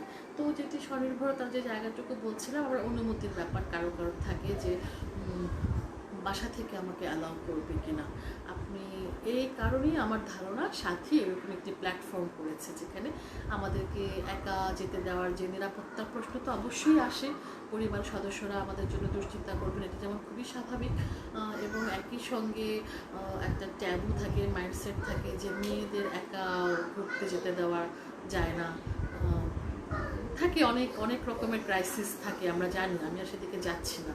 তো এই জায়গাগুলোকে আপনাকে নিউট্রাল করতে গেলে, মিনিমাইজ করতে গেলে যেটি করতে হবে, যে প্রথমত হচ্ছে সঙ্গীর সাথে যে বোঝাপড়া জায়গাটি সেটি, তাকে কনভিন্স করা বা তাকে বোঝানো যে এই যে মেয়েরা ঘুরতে যাচ্ছি বা এক্সপ্লোর করতে যাওয়া, এটিও যে একটি আনন্দের জায়গা, এটিও যে একটি বেঁচে থাকার জন্য আমাদের একটা আনন্দের খোরাক যোগায়, এই মানসিক জায়গাটুকু যদি আমরা আমাদের পরিবার সদস্যদেরকে বোঝাতে পারি, তাহলে হয়তো বাধা অনেকখানি, যেটি সঙ্গে অর্থ জড়িত নয়, সেই বাধা অনেকখানি উত্তরানো সম্ভব। আর এই যে গ্রুপটি করা হয়েছে না, যে মেয়েরা একসাথে মিলে নানান জায়গায় যাওয়া, এটাও কিন্তু আমরা খুব সুন্দর করে উপস্থাপন করতে পারি যে আমরা এতজন যাচ্ছি, তো এতজন যখন যাচ্ছি তখন নিশ্চয়ই আমার নিরাপত্তার জায়গাটুকু এখানে খুব বেশি ভালনারেবল আমি না, এটি একটি গুরুত্বপূর্ণ জায়গা। আর পাশাপাশি আমি যেটি বলছিলাম যে স্বনির্ভরতা, আমরা পড়াশোনা করে একদম শুরুতেই বলছিলাম যে অনেকেই খুব গ্লানিতে ভুগি, কিন্তু যে কিছুই করতে পারলাম না, বা বাচ্চা টাচ্চা হওয়ার জন্য সংসার সামলাতে গিয়ে একটা গ্যাপ পড়ে যায়, তারপরে এক ধরনের ফ্রাস্ট্রেশন চলে আসে। আমি বলবো যে কখনোই কোনো সময় কিন্তু শেষ হয়ে যাওয়ার সময় না, আপনি যে কোনো সময় যে কোনো ধরনের উদ্যোগ আপনি নিতে পারেন, শুরু করতে পারেন। তো সেই জায়গাটি থেকেও শুধুমাত্র প্রয়োজন হচ্ছে আসলে আমার ইচ্ছেটুকু, ইচ্ছেটুকু খুব গুরুত্বপূর্ণ। তো চলো এবার তাহলে গোয়া যাব, তাহলে আমরা কজন মিলে, আমার গোয়া যাওয়া হয়নি, আবার নেপাল বা ভুটানে যেতে পারি, তুমি মাথায় রেখো, সিরিয়াসলি যাবো কিন্তু, তাহলে তুমি এত সুন্দর করে বলছো দেখে মোটিভেটেড হয়ে যাচ্ছি। I am so glad dear, I am so glad. হ্যাঁ, আমি কিন্তু এনি টাইম রেডি, সত্যি বলতে গেলে ইনশাল্লাহ যাবো একসাথে ঘুরতে, ইনশাল্লাহ আমরা একসাথে যাবো। আসলেই আমরা একটা এরকম একটা যদি ট্যুরের আয়োজন করতে পারি খুব ভালো লাগবে। হ্যাঁ, আমরা ভুটানও যেতে পারি, খুবই দারুণ, নেপালও যাওয়া যেতে পারে, তবে গোয়া আমারও খুব পছন্দ, কারণ আমিও এখনও যাইনি। গোয়া খুব ভালো হতে পারে। আমাদের নেক্সট টার্গেট ছিল আসলে, এই যে আমরা লকডাউনে পড়ে গেলাম, আমি আর আমার হাজব্যান্ড মিলে কিন্তু আমরা সব ফাইনাল করে ফেলেছিলাম, আমরা আন্দামান দ্বীপে যাবো, হ্যাঁ, আন্দামান নিকোবর দ্বীপে, সব কিছু মানে স্টাডি টাডি করা সব কিছু হয়ে গেছিল। মাম্মি মাম্মি মাম্মি কি খেয়েছো?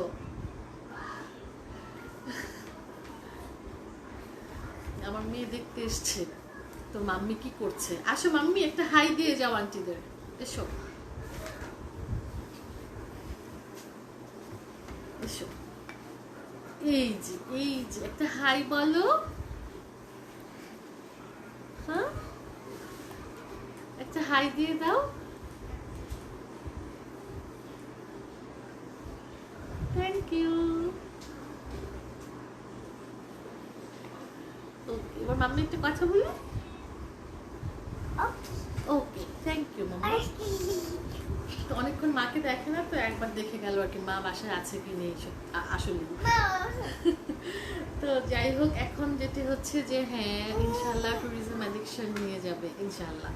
তো যে কথাটি বলছিলাম যে আমরা আন্দামান নিকোবরে যাওয়ার ব্যাপারে আমাদের পরিকল্পনা হয়ে গিয়েছিল, কিন্তু হ্যাঁ সমাজের বাধা ভেঙে মেয়েদের ভ্রমণে যাওয়া খুবই চ্যালেঞ্জিং, আসলে খুবই চ্যালেঞ্জিং। প্রথমত হচ্ছে যে বাচ্চা কার কাছে রেখে যাব, বাসা থেকে কে সাপোর্ট দিবে। Thank you lovely baby, thank you. তো এইটি আসলে কি আমাদেরই জয় করতে হবে, আমরা কিন্তু কেউই রেডিমেড পাইনি। কিন্তু এই যে আমি বলছি যে আমি একা ঘুরতে গেলাম, বা আমরা অনেক সময় আমাকে নিয়ে যেও আমার মেয়ের সহ ইনশাল্লাহ।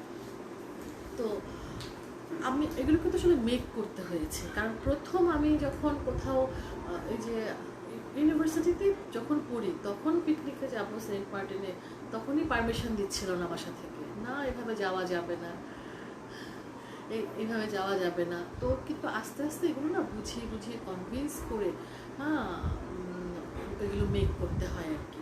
তারপরে ইভেন দ্যাট যে ও এমন একটা আরও একটা ইন্টারেস্টিং কথা আমি বলতে পারি যে আমার থ্যাংক ইউ, তোমার মেয়ে মাশাআল্লাহ খুব কিউট, থ্যাংক ইউ। আর যেটি হয়েছে যে আমি আমার বাচ্চা হওয়ার পর আপনারা জানেন যে সকলেরই কম বেশি পোস্টপার্টাম ডিপ্রেশন থেকে থাকে।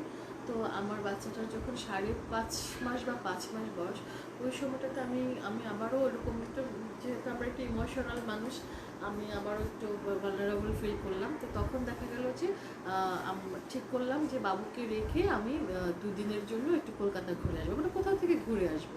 তো সেই জায়গা থেকে ভাবলাম ওই যে আবারও সেই ভিসা করা, হাতের কাছে কলকাতা, খরচ কম, সময় কম লাগে, একটু ঘুরে আসি গিয়ে। আবারও আবার একা যাওয়া হলো। তো বাবুকে কোথায় থাকবে? বাবুর বাবার কাছে থাকবে। হ্যাঁ, আমার মা যেহেতু বেঁচে নেই, আমার শাশুড়িও ঢাকার বাইরে থাকেন, তো সে তার বাবার কাছে থাকবে। বাচ্চার বয়স 5.5 মাস এবং সে ব্রেস্ট ফিড করে। কিন্তু ওই সময়টায় আমার আসলে কি বলবো, আমার ডিপ্রেশনের লেভেল এমন অবস্থা চলে গিয়েছে যে আমি সারাক্ষণ মানে খিটখিট করতাম আর সব কিছু নিয়ে আমার বিরক্ত লাগতো, আমার বাচ্চা কাঁদলে আমার বিরক্ত লাগতো, আমার মনে হতো আমার খুবই ইউজলেস একটা জীবন এরকম মনে হতো। তো সে জায়গা থেকে আমি আবারও 2 দিনের জন্য কলকাতা এই যে উড়াল দিলাম। এই যে আমরা পরিবারের বাধাগুলোর কথা বলি না, তখন সকলেই কিন্তু আমরা এই জন্য জানতাম যে সব খ্যাক করে উঠবে, কি 5 মাসের বাচ্চা, মানে বুকের দুধ খায়, সেই বাচ্চা রেখে মা চলে গেছে বাইরে, তাও কি দেশের বাইরে, বাংলাদেশের বাইরে। তা আমরা স্বামী স্ত্রী দুজনে মিলে ঠিক করলাম যে আমরা আসলে কাউকে জানাবো না। কিন্তু সেটা তো সব মানে পুরোপুরি সম্ভব না, কারণ সকলেই ফোন দেয়, বাবু কেমন আছে, ও কোথায়, আমাকেও ফোন দেবে, আমার ফোনও অফ পাবে। আবার আমার একটা ভয় সবসময় করে, যেটা হচ্ছে যে আল্লাহ মাফ করুক, যদি আমার বেড়াতে গিয়ে কোথাও আমার একটু বিপদ আপদ হলো আর আমি না জানিয়ে গেলাম, এটা একটা খুব বাজে একটা এক্সাম্পল হয়ে থাকবে। সো আমি আমার বাবার কাছে ফোন করে আমি মানে অনুমতি নেবার জন্য একটু কথা বললাম। তো আমি অনুমতি নেওয়ার ব্যাপারে কথা বললাম। স্বাভাবিকভাবেই তিনি রাজি হলেন না, রাজি ছিলেন না এবং আমাকে বোঝালেন, কারণ ওনার পক্ষে পোস্টপার্টাম ডিপ্রেশন আমার বোঝানো সম্ভব ছিল না যে ওনাকে আমি বোঝাবো বা উনি বুঝবেন। কিন্তু যেটা হলো, আমার হাজব্যান্ড সে তাকে কনভিন্স করলো যে আমি বাচ্চা রাখতে পারবো এবং ওর যাওয়াটা জরুরি। তো আমি যদি এই এতগুলো কথা বলছি যে আমরা আসলে চাইলে কিন্তু একটু চেষ্টা করলে আমরা এগুলো মেক করতে পারি।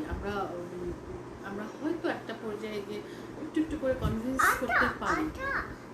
সারা দেশে মেয়েদের প্রশিক্ষণ ও কাউন্সিলিং করবে ট্যুরিজম এডিকশন, নারী স্বাধীনতার প্রতি। তো ও যেটি বলছিলাম, হ্যাঁ এই যে এই প্রশিক্ষণের যে কথাটি যেহেতু সাথী নিয়ে এলো, আমি বলছি আবার যে এই যে ট্যুরিজম এডিকশন ধীরে ধীরে, প্রথমে হচ্ছে মা একটু কথা বলি। তো ট্যুরিজম অ্যাডিকশন প্রথমত হচ্ছে মেয়েদের নিয়ে যে ভ্রমণের উদ্যোগগুলো নিয়েছে, এটি একটি খুবই অসাধারণ উদ্যোগ এবং পাশাপাশি সাথে কিন্তু সারা দেশে মেয়েদেরকে নানান ধরনের যে প্রশিক্ষণ দেওয়া, কাউন্সিলিংয়ের মধ্য দিয়ে তাদেরকে স্বনির্ভর করে তুলবার যে উদ্যোগ নিয়েছে, আমি মনে করি সেটি তো আসলে আমরা একসঙ্গে থেকে আমরা সাথীকে নানানভাবে আমরা কোঅপারেট করতে পারি, যাতে করে আরও বেশি নারীদের কিন্তু অংশগ্রহণ বাড়বে। এবং এই অংশগ্রহণ বাড়লে আমরা যেই কথাটি বলছিলাম যে ট্যুরিজম অ্যাডিকশনে, যে মেয়েরা এই ট্যুরিজমের দিকে কিন্তু, এবং এইগুলোর সঙ্গে আমি এক গৃহিণী কিন্তু মাশাআল্লাহ আমি স্বাবলম্বী, প্রত্যেকটি মানুষেরই স্বাবলম্বী হওয়া উচিত। একদম এক্স্যাক্টলি আমি সেটাই বলছিলাম, যে কারণ আমার ইচ্ছা অনিচ্ছাটা কিন্তু ডিপেন্ড করে কখন অন্যের উপরে, যখন আসলে আমার যে আমার যে বক্তব্য আমি সেটা তুলে ধরবো, তার জন্য যখন আমি অন্যের মুখাপেক্ষী হয়ে থাকবো আমার নিজের খরচের জন্য, আমার নিজের কি বলবো লাইভলিহুডের জন্য, তখন কিন্তু অবশ্যই আমার ইচ্ছের মতামতের গুরুত্বটা সেইভাবে থাকবে। এবং এটি খুবই বাস্তবিক এবং খুবই খুবই মা, আমি একটু একটা মিনিট কথা বলি, তুমি একটু বসো। খামান মা, একটু কথা বলি, মা একটু পরে আসি। তুমি দেখো তো একটু, বাবা তোমাকে কি যেন একটু দিতে চাইছে। ওয়াও,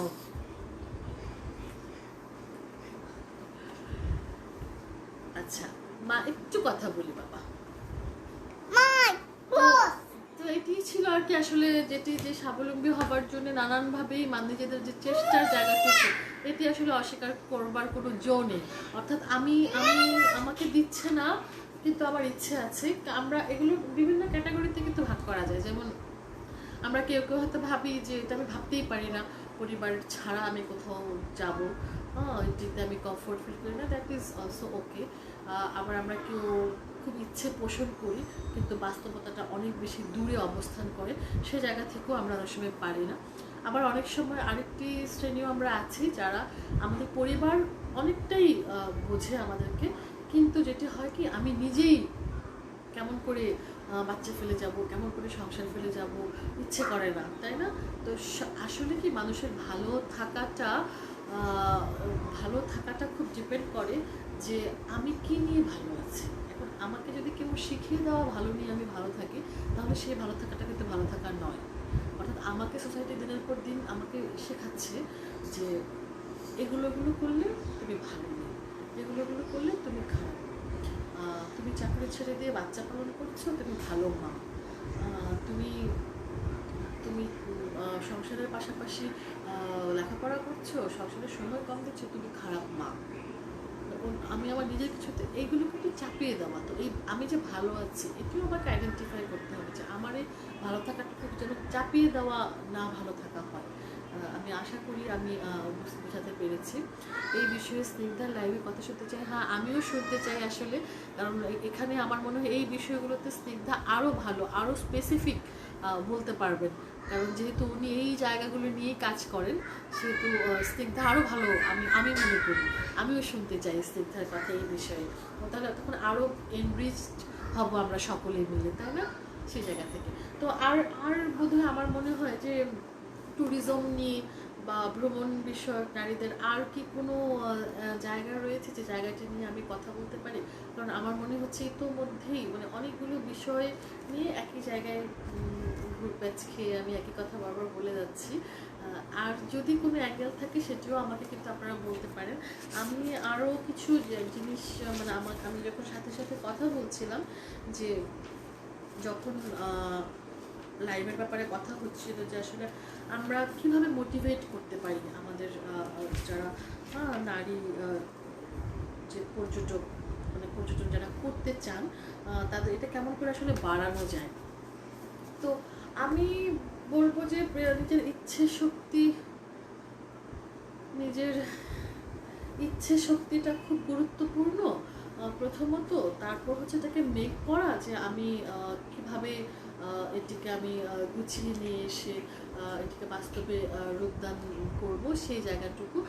তো সব কিছু মিলিয়ে এবং একই সঙ্গে যেটি বলছিলাম যে অর্থনৈতিক যে স্বাবলম্বিতার যে জায়গাটুকু, এই তিনটি বিষয়ই গুরুত্বপূর্ণ। আর ডেফিনেটলি হচ্ছে আমরা যখন কোথাও যে পর্যটনের কথা বলতে গেলে নারীদের ক্ষেত্রে আমরা যদি পরিবার নিয়েও যাই, এই প্রসঙ্গটি একটু আমি মানে চাপা পড়ে গিয়েছিল, কিন্তু এটি বলা একটু বোধহয় গুরুত্বপূর্ণ। যেমন ধরুন দেশের ভেতর আশঙ্কাজনকভাবে আমাদের নারীদের কিন্তু যে ভ্রমণ বন্ধু বান্ধবের সেটি তো অনেকটাই কমে গেছে, বিকজ আমরা জানি যে আমরা খুব সহজে আমরা অন্যান্য, যেমন কক্সবাজারকে আমি একদমই একটা আদর্শ উদাহরণ হিসেবে আমি সবসময় সব জায়গায় আমি বলি যে আমি যখন এভিয়েশন বিট আমি করতাম, প্রায় 2 বছর ধরে আমি এভিয়েশন বিট করেছি পর্যটন নিয়ে।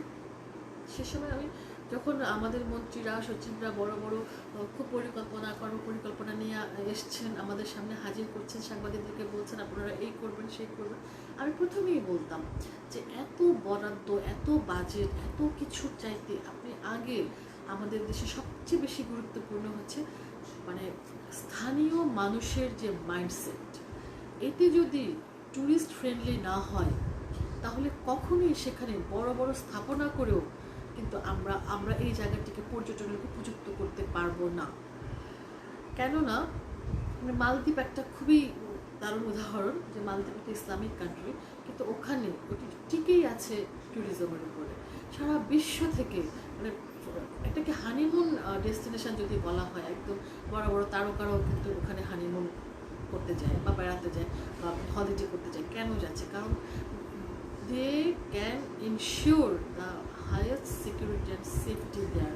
এবং আমাকে যেখানে আমি যদি কোথাও টাকা খরচ করে আমি ঘুরতে যাব, আমি সেখানে আমি মেন্টাল পিস না পাই, কক্সবাজার বিচে নামার আগে আমার সবার আগে আমার ওড়নাটা ভালো করে আমাকে প্যাচ দিতে হয়, আমাকে খেয়াল রাখতে হয় কেউ আমার ভেজা শরীরের ছবি তুলছে না তো। তো সেই জায়গায় আমি কেমন করে বড় বড় বাজেট বরাদ্দ দিয়ে আমি বলবো যে এটিকে আমরা পর্যটক বান্ধব করে ফেলেছি, আমরা এটি একটি মানে কি বলবো সারা বিশ্বের দীর্ঘতম সমুদ্র সৈকত। লাভ কি? লাভ নেই। অর্থাৎ আমরা নারীরা কি খুঁজি, আমরা আমাদের পরিবারের সঙ্গে যদি কোথাও বেড়াতে যাই এবং সেখানে যদি গিয়ে দেখি যে লোকজন উইয়ার্ডলি আমাদের দিকে তাকিয়ে থাকছে এবং আমি সেই কমফোর্ট জোনটা পাচ্ছি না, সেক্ষেত্রে কিন্তু আমি সেখানে ঘুরতে যাব না। এই কারণেই আমি বললাম যে আমি হয়তো ইন্ডিভিজুয়ালি বলছি যে আমরা সেফটি আগে দেখে যাব, যে জায়গাটিতে যাচ্ছি সেই জায়গাটা সম্পর্কে আমরা স্টাডি করে যাব, কিন্তু তারপরও আমি বলবো যে আমাদের শুধুমাত্র ব্যক্তিগতভাবে নিজের জায়গাটুকু চিন্তা না করে আমরা যদি দেশের ভেতরেও আমাদের এই নারী পর্যটকের সংখ্যা বাড়াতে চাই, আমাদের সকলের কিছু বিষয়ে সোচ্চার হতে হবে। অর্থাৎ আমরা যে বাধাগুলো মুখোমুখি হচ্ছি কোথাও বেড়াতে গেলে, কোথাও ঘুরতে গেলে, সেই জায়গাগুলো আমাদের কিন্তু সবার লেখার মাধ্যমে বলার মাধ্যমে বারবার এগুলো উঠে আসতে হবে যে এই জায়গাগুলোতে আমরা ইনসিকিউর ফিল করি, এই জায়গাগুলোতে আমরা কেন এই জায়গাটাতে ঘুরতে যেতে চাই না, কারণ এখানে গেলে আমাকে এই প্রবলেমগুলো ফেস করতে হয়। এগুলো যদি আমরা বারবার বলার মধ্য দিয়ে লেখার মধ্য দিয়ে তুলে নিয়ে আসি, আমার মনে হয় এই সমস্যাগুলো ধীরে ধীরে সমাধান হবে। সাথী লিখছিল যে তোমার পরিবার থেকে কি সাপোর্ট পেয়েছো, তোমার ক্যারিয়ার ও এগিয়ে চলার পেশা নিয়ে কি চ্যালেঞ্জ ফেস করেছো নারী হিসেবে। হ্যাঁ, এটা খুবই গুরুত্বপূর্ণ একটি জায়গা। আমি প্রিভিলেজড, সবার মতো আমি নিজেকে প্রিভিলেজডই বলবো। আমি তেমন করে বাধার সম্মুখীন হইনি। পরিবার থেকে সাপোর্ট বলতে গেলে আমার মা খুবই ইম্পর্টেন্ট রোল প্লে করেছেন, উনি নিজেও কর্মজীবী নারী ছিলেন। তো আমার মা যেমন, আমি আমার মার তৃতীয় এবং কনিষ্ঠ সন্তান। তো আম্মা কিন্তু আমাকে এই ছোট রেখে মা সেকেন্ড মাস্টার্স করেছে। আমি দেখতাম যে আমাকে পাশে রেখে বসে পড়াচ্ছে এবং মা তার মাস্টার্সে পড়াশোনা করছে, পাশাপাশি চাকরিও করছে সেকেন্ড মাস্টার্সে এবং চাকরিও করছে। তো উনি শিক্ষিকা ছিলেন স্কুলের এবং আমার মা জীবিত থাকা অবস্থায় তিনবার শ্রেষ্ঠ শিক্ষিকার পুরস্কার হিসেবে গোল্ড মেডেল পেয়েছিলেন। তো আমি বলবো যে প্রথমত আমার ইন্টারমিডিয়েট পরীক্ষার পরে যখন আমি ঢাকা বিশ্ববিদ্যালয়ে ভর্তি পরীক্ষা দেবো, আমার বাবার খুব শঙ্কা ছিল, একমাত্র মেয়ে, এত ছোট মেয়ে, তাকে আমার বাসা কুমিল্লায়। তো সেখান থেকে একা কেমন করে থাকবে, পুরো বাসা শিফট করা সম্ভব নয় যেহেতু বাবা মা দুজনেরই কর্মক্ষেত্র কুমিল্লা। তো যার ফলে আমার বড় দুই ভাই, আমার বড় ভাই ডাক্তার, ছোটো ভাইটাও সরকারি চাকরি করছে। তো সেই জায়গা থেকে খুব একটা বাবার যেমন মন সায় দিচ্ছিল না। কিন্তু আমি বলবো সর্বপ্রথম যে বাধা, সেটা আমার মা একদমই নিজ গুণে তিনি তার জায়গা থেকে যে মেয়েকে, আমার মার সাথে একটি কথাই বলেছিলেন, যদি মেয়েকে বিয়ে দেওয়ার কথা ভেবেই থাকো তাহলে মনে করো যে হয়তো 8-10 বছর পরে মেয়েকে বিয়ে দিয়ে দূরে পাঠাতে, এখন হয়তো 8-10 বছর আগে বিয়ে না দিয়ে পড়াশোনার জন্য পাঠাচ্ছে। তো এইভাবে আসলে কনভিন্স করে মা আমাকে প্রথম যে আমার চ্যালেঞ্জ উত্তরানো, তারপর ঢাকা ইউনিভার্সিটিতে ভর্তি হবার পর হলে থাকা, সেটিও একা একা। সেখানেও মা এসে, যেমন আমার বড় ভাইয়ের বাসা তখন উত্তরা, তো আমার বাবা চাইতেন যে আমি উত্তরা থেকে এসে ইউনিভার্সিটিতে ক্লাস করি। কিন্তু আমার মা তখনও বলেছিলেন যে হলে 64টা জেলা থেকে 64 রকমের মানুষ, মেয়েরা এসে থাকবে, তাদের সঙ্গে যদি মেয়ে না মিশতে পারে, না মেশে, তাহলে সে পৃথিবী চিনতে পারবে না। আর মেয়েকে লেখাপড়া করাচ্ছি সেহেতু দুনিয়া চেনাতে হবে এবং এটির জন্য অবশ্যই তাকে যে জায়গাটুকু স্বাধীনভাবে থাকার যে জায়গাটুকু, সেই জায়গাটুকু স্পেসটুকু দিতে হবে। তো এটির জন্য আমি অবশ্যই এখনও কৃতজ্ঞ বোধ করি, এটি রয়েছে। এবং তার পরবর্তীতে যদি বলতে হয় যে সাপোর্টের কথা বলতে গেলে কি ক্যারিয়ারের কথা, খুবই গুরুত্বপূর্ণ একটা ইস্যু চলে আসে যে আমার বাচ্চাটা হবার পর আমরা খুব কঠিন একটা পরিস্থিতির মধ্যে পড়ে গেলাম। সেটি হচ্ছে যে আমার যখন 6 মাসের ম্যাটারনিটি লিভ শেষ হয়ে গেল, তখন অফিস করা নিয়ে, আমি যেহেতু রিপোর্টিংয়ে আছি, আমার কিন্তু ফিক্সড কোনো অফিসের টাইম নেই। অর্থাৎ আমার অ্যাসাইনমেন্ট এক এক দিন এক এক সময়ে পড়ে। কিন্তু আমার হাজব্যান্ড উনিও সাংবাদিক, উনি একটি ইংরেজি পত্রিকায় নিউজ এডিটর হিসেবে কাজ করছেন।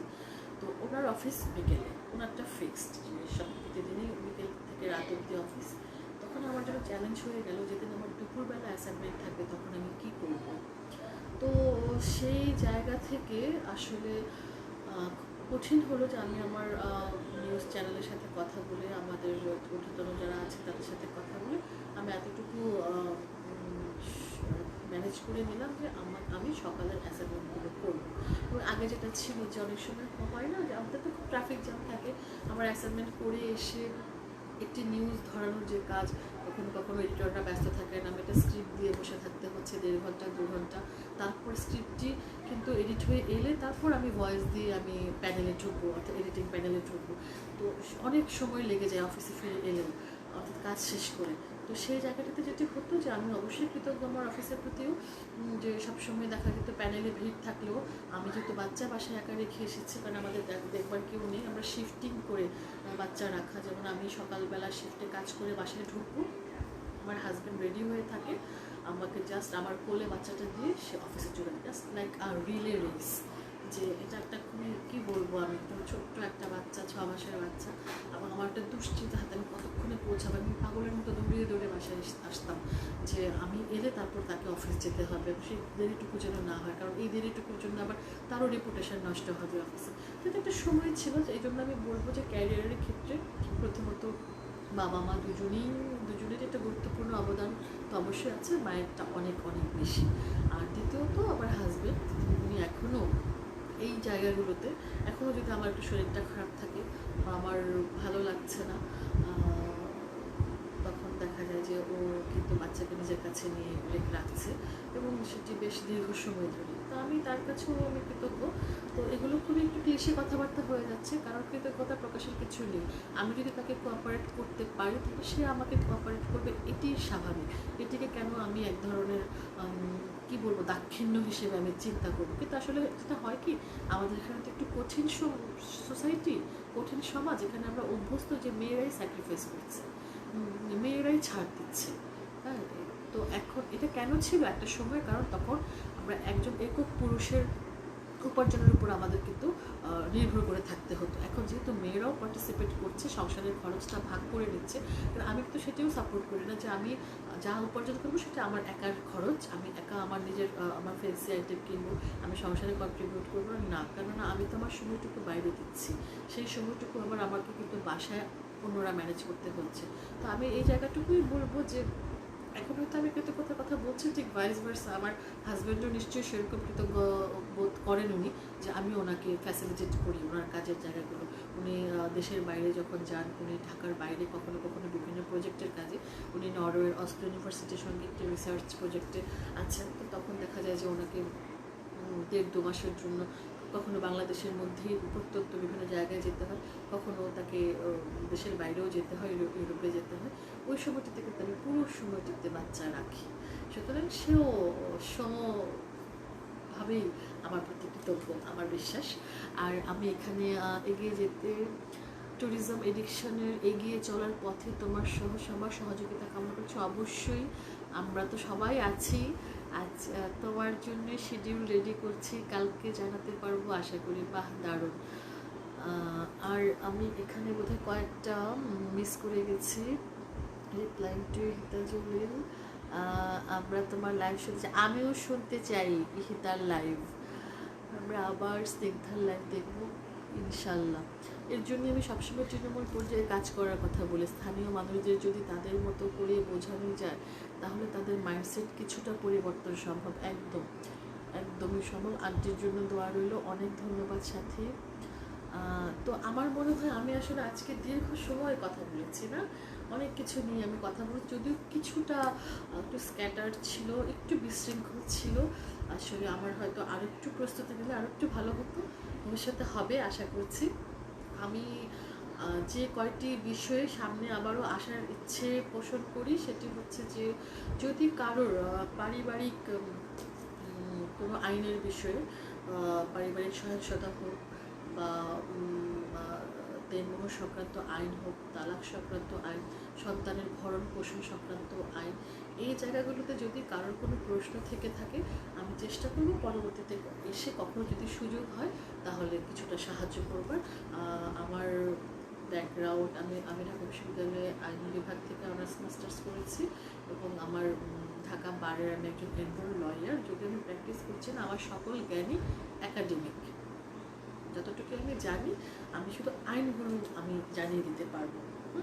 আর হয়তো সর্বোচ্চ বলতে পারবো যে যদি কেউ মানে কোনো লয়ারের সাথে যোগাযোগ করতে চায় সেক্ষেত্রে ক্রিমিনাল লয়ার বা যদি আমার ডিপার্টমেন্ট আমার পরিচিত কেউ থাকলে হয়তো আমি সর্বোচ্চ অতটুকু রেফার করতে পারবো, হয়তো সবসময় পারবো কিনা সেটিও জানি না। তবে আইনি প্রতিকারের যে জায়গা সেই জায়গাগুলোর বিষয়ে আমি বলতে পারবো, আমি এতটুকু আশ্বাস বা আশ্বস্ত করছি। আর সাপোর্টিভ লাইফ পার্টনার থাকলে ক্যারিয়ার সংসার একটু সামলানো সহজ হয়, তা না হলে আসলে জীবন কঠিন হয়ে যায়। হ্যাঁ, এটা খুবই সত্যি স্নিগ্ধা, খুবই সত্যি। তবে এটিও সত্যি যে আমরা সবসময় আলোর দিকটি জানাতে পছন্দ করি, আলোর দিকটি বলতে পছন্দ করি, অন্ধকারটি আমরা চাই না যে এই দিকটি মানুষ জানুক। তো সেজন্যই আমি বলি যে হ্যাঁ, একদিকে যেমন আমার হাজব্যান্ড সাপোর্ট দিচ্ছে, আবার ওদিকে কিন্তু দেখা যাচ্ছে যে তার পরিবার থেকেও অনেক সময় নানান বিষয়ে নানান রকমের কি বলবো এক ধরনের তাদের অপোজ করা বা ভেটো দেওয়ার কিছু ব্যাপার থাকে, বা পুত্রবধূর এত স্বাধীনতা, এই বিষয়গুলো মেনে নিতে অনেক সময় কষ্ট হয়। আমি এগুলোকে খুবই স্বাভাবিক হিসেবে মেনে নিয়েছি, যেহেতু আমি জায়গাগুলো এমন একটা পর্যায়ে আমরা তৈরি করে নিতে পেরেছি। আমি এই জন্যই বারবার বলি যে আমি কি চাই, আমরা কি চাই সেটা আমাদেরই মেক করতে হবে, তৈরি করে নিতে হবে। সেটি সহিংসতার মধ্য দিয়ে নয়, সেটি অনেক বেশি তর্ক বিতর্ক যুদ্ধ বিগ্রহের মধ্য দিয়ে নয়। তা আমরা এমনভাবে একটি বলয় তৈরি করে নিয়েছি যে বলয়টিতে আসলে ওনারা হয়তো বলতে পারেন যে ওনারা পছন্দ করেন না যে বাচ্চা তার ছেলের বালক তার ছেলের কাছে রেখে মেয়ে পুত্রবধূ দেশ বিদেশ ঘুরে বেড়াক, সেটা কাজেও যদি হয়। কারণ এই লকডাউনের কারণে ইহিতা জানে যে আমার একটি বড় একটি স্কলারশিপের সুযোগ এসেছিল প্রায় 1.5 মাসের। তো সেটি এখন করোনা ভাইরাসের কারণে সেটি আপাতত স্থগিত হয়ে আছে। তো সেই সময়টিতে যেমন এই 1.5 মাস আমার 3 বছরের বাচ্চাটিকে তার বাবার কাছে রেখে যাওয়ার কথা ছিল, সেটি নিয়েও কিন্তু নানান রকমের প্রতিকূলতার মুখোমুখি হচ্ছিলাম। তবে যেহেতু এখানে আমার কারোর প্রতি মুখাপেক্ষিতার প্রয়োজন পড়েনি, সেই কারণে আমরা এই বিষয়টি আমাদের জন্য খুব একটা বেশি গুরুত্ব বহন করেনি। তো আমি আবারও বলছি যে এই জায়গাগুলো যদি আমরা নিজেরা ম্যানেজ করে নিতে পারি, যাতে করে অন্যদের সিদ্ধান্ত চাপিয়ে দেবার পরিস্থিতি তৈরি না হয়, তাহলে সেটি আমাদের জন্য সবচাইতে বেশি কার্যকর হবে। আর আইনগত বিষয়ে আরেকটা লাইভ দেখবো। তোমার ইনশাল্লাহ অনেক গুণী ও মেধাবী তুমি, তোমার জন্য শুভকামনা। অনেক ধন্যবাদ সাথী। নারীরা সাহসের অভাবে অনেক পিছিয়ে যায়, একদম সত্যি কথা। সাহস, আত্মবিশ্বাস, এবং আসলে কি সাহস আত্মবিশ্বাসের জায়গাগুলো তো আমাদের আশেপাশের মানুষরাই তৈরি করে দেবে। খুবই দুঃখজনকভাবে আমি একটি কথা বলি যে আমাদের কিন্তু পুরুষতন্ত্রের একটি বড় হাতিয়ার হিসেবে নারীরাও কিন্তু ব্যবহৃত হচ্ছে। আমরা কি দেখি, আমরা সবসময় দেখি আমাদের শাশুড়িরা, অনেক সময় মায়েরাও অনেক সাহস তাদের নিজেদের নেই বলে তারা চায় না যে মেয়ে সেই সাহসটি নেই। তো আমি যেটি বলছিলাম যে সেই জায়গা থেকে যে নারীরা যে নারীর শত্রু, এই কথাটিও একটি পুরুষতন্ত্রের আবিষ্কার। তো আমি বলবো আমরা আমাদের যে সাহস, আত্মবিশ্বাস, এই জায়গাটুকু আগে যদি আমরা আমাদেরটা এনশিওর করতে পারি, তাহলে কিন্তু যেমন আমি যে বাধাটুকুর সম্মুখীন হয়েছিলাম আমার মেয়ে সেটি হবে না। যেমন আমি আমার মেয়েকে কখনো বিয়ে দেওয়ার কথা চিন্তাই করি না। আমি যেটা করবো, আমি শুধু তাকে পড়াশোনা করিয়ে দেবো, তাও আমি চাপ দিয়ে না, ওর যেটা ভালো লাগে। আমার মেয়েটা খুব ভালো নাচে এখনই, আমার ধারণা ও এইসব ক্রিয়েটিভ লাইনে খুব ভালো করবে। তো যার ফলে ওর ফার্স্ট, সেকেন্ড, থার্ড হওয়া নিয়ে, ভালো স্কুলে পড়া নিয়ে আমার মোটেও দুশ্চিন্তা নেই। ও যদি নাচে গানে ভালো হয় তাহলে নাচে গানে মানে স্পেশালাইজড এমন কোনো একটা স্কুলে আমি তাকে দিয়ে দেবো। তো আমি খুবই সহজভাবে সব কিছু চিন্তা করতে চাই, অর্থাৎ ও যেন ওর জীবনে স্বনির্ভর হতে পারে, স্বাবলম্বী হতে পারে, একই সঙ্গে একজন ভালো মানুষ, পরোপকারী একজন মানুষ হতে পারে, যেন অন্যের দুঃখটা সে অনুধাবন করতে পারে। তো আমি যে বাধাগুলোর সম্মুখীন হয়েছি আমার মেয়ে সেটি হবে না। তার মেয়ে আরও হবে না। তো সেই জায়গা থেকেই আমি বলবো যে নারীর সাহস আর আত্মবিশ্বাস এই দুটি একান্ত নিজের। মানে আশেপাশের মানুষজন, আমি বললাম না যে আমি নিজে অনেকভাবে বাধাগ্রস্ত হয়েছি অনেক নারী সহকর্মীর কাছ থেকে, অনেক বান্ধবীর কাছ থেকে, যারা পিছন আড়ালে নানানভাবে ক্ষতি করার চেষ্টা করে। আমি যদি বলতে হয় ইনলসদের মধ্য থেকে কম্পারেটিভলি মানে আমার ফাদার ইনলো বেশি সাপোর্টিভ মাদার ইনলয়ের চাইতে। তো এইগুলো একটা রিয়েলিটি, একটা বাস্তবতা। এগুলোকে চেঞ্জ করতে গেলেই কিন্তু আমাদের নিজেদের ওই পরিবর্তনটুকু আমাদেরকে দিয়েই করতে হবে, এমনি তো কোনো কিছু হয়ে যায় না। তো আরেকটি কথা, আমি গতকালই আব্বুকে তোমার স্কলারশিপের পিছিয়ে যাওয়ার কথা বলছিলাম। লকডাউনে নারীর পারিবারিক সমস্যা আরও বেড়েছে, right? Thanks for your lively life, it's really nice to listen you, lots of love dear, thank you so much Sneha. মানে অ্যাকচুয়ালি এটা আমার জন্য খুবই প্রেশাস, হ্যাঁ, যে এই যে মনোযোগ দিয়ে তুমি সময় নিয়ে শুনছো, তোমরা সকলেই শুনছো মনোযোগ দিয়ে সময় নিয়ে, এটা অনেক অনেক একটি মূল্যবান ব্যাপার আর কি। কারণ আমি জানি যে আমি অনেক জায়গাতেই গিয়ে কিন্তু আমি হারিয়ে ফেলছিলাম, বা আমি খুব একটা গুছিয়ে বলে উঠতে পারছিলাম না যে কথাগুলো বলতে চাই। তারপরেও যে তোমরা সকলে শুনছো মনোযোগ দিয়ে, এটি একটি অনেক মানে অনেক সম্মানের একটা বিষয় আমার জন্য। তো যেটি বলছিলাম, আমার মনে হয় যে ও লকডাউনে পারিবারিক সমস্যা আরও বেড়েছে। আমার মনে হয় যে এই জায়গাগুলোতে আর একটু স্পেসিফিক্যালি সমস্যা, যেমন আমি অনেক দিক থেকে পড়ছিলাম যে ডোমেস্টিক ভায়োলেন্স নিয়ে, যে পরিবারে বেশি সময় পুরুষরা বাসায় থাকবার কারণে নানানভাবে নারীর উপর কাজের চাপ যেমন বেড়েছে, একই সঙ্গে হচ্ছে যেটিকে বলা চলে যে যেহেতু সারাক্ষণ বাসায় থাকছে, নানান রকমের সন্দেহ প্রবণতা, এবং একই সঙ্গে হচ্ছে নানান ধরনের পুরুষ সদস্যদের বাসায় যে আবদার বায়না মেটানোর যে জায়গাগুলো থাকে সেগুলো বেড়ে গিয়েছিল। এবং স্বাভাবিকভাবে আমরা কিছুদিন আগেও দেখেছিলাম যে লাইভে একজন স্বামী তার স্ত্রীকে জবাই করে খুন করেছে, এবং নানান রকমের অভিযোগ দিয়ে এগুলো ঘটছে, সারা বিশ্বব্যাপী ঘটছে, বাংলাদেশে তার ব্যতিক্রম নয়। আর এই লকডাউনের নারীর পারিবারিক সমস্যার কথা যদি বলতেই হয়, তাহলে যেটি হবে যে এটা ছিল একটা খুব বিরাট একটি জায়গা, যে আমরা তো নিজেরাই জানি না আমরা কোন বিষয়গুলোর প্রতিকার চাই। এটি কিন্তু খুবই বাস্তবতা। আমি অনেক শিক্ষিত পরিচিত নারীকেও দেখেছি যে প্রতিনিয়ত স্বামীর হাতে মার খাচ্ছেন, কিন্তু খুব হাসি মুখে সোশ্যাল মিডিয়ায় সুখী সুখী ছবি দিয়ে বেড়াচ্ছেন। আমি বলবো আমাদের ন্যায় বিচার পাবার ক্ষেত্রে এবং একই সঙ্গে আমার নিজের নিরাপদ এবং মর্যাদাকর জীবন এনশিওর করার ক্ষেত্রে এটি সবচেয়ে বড় প্রথম বাধা, যে আমি সকলের সামনে খুব ভালো আছি এটি দেখাতে আমি কেন নিজেকে বাধ্য করছি। এই বাধ্য করাটুকু আমাকে আরও বেশি বিপদের দিকে, ঝুঁকির দিকে ঠেলে দিচ্ছে। এই জায়গাগুলো কিন্তু আমরা আইডেন্টিফাই করতে পারছি না। আমার কাছ থেকে কে কতটুকু প্রত্যাশা রাখতে পারে, এক্সপেকটেশন রাখতে পারে, এই জায়গাগুলো যদি আমি চিহ্নিত করতে না পারি, তাহলে কিন্তু মেয়েরা অ্যাবিউজড হয়ে যাবে। এটা অস্বাভাবিক নয়। তো সেই জায়গা থেকে যদি আমি বলি যে ঘরে পুরুষ সদস্যরা বেশি থাকলে নারীর প্রতি সহিংসতা বেড়ে যাচ্ছে, এটা যদি একটি কমন পারসেপশন হয়ে যায়, তাহলে এটি খুবই ভয়ঙ্কর এবং ভীতিকর। আর এই বিষয়টিতে আমি আসলে আর কিছু বলতে চাচ্ছি না, কারণ ইতোমধ্যেই অনেকখানি সময় পেরিয়ে গেছে, এবং আমি যেহেতু আজকে ভ্রমণ বিষয়ক টপিক নিয়ে বেশি কথা বলেছি, তো যার ফলে আমি আসলে পারিবারিক সমস্যার জায়গাটুকু বলতে গেলে কতগুলো আইনি বিষয় চলে আসবে, কিংবা শুধুমাত্র সাইকোলজিক্যাল জায়গা থেকে কথা বলে কতখানি সমাধান হবে সেটি আমি বুঝতে পারি না।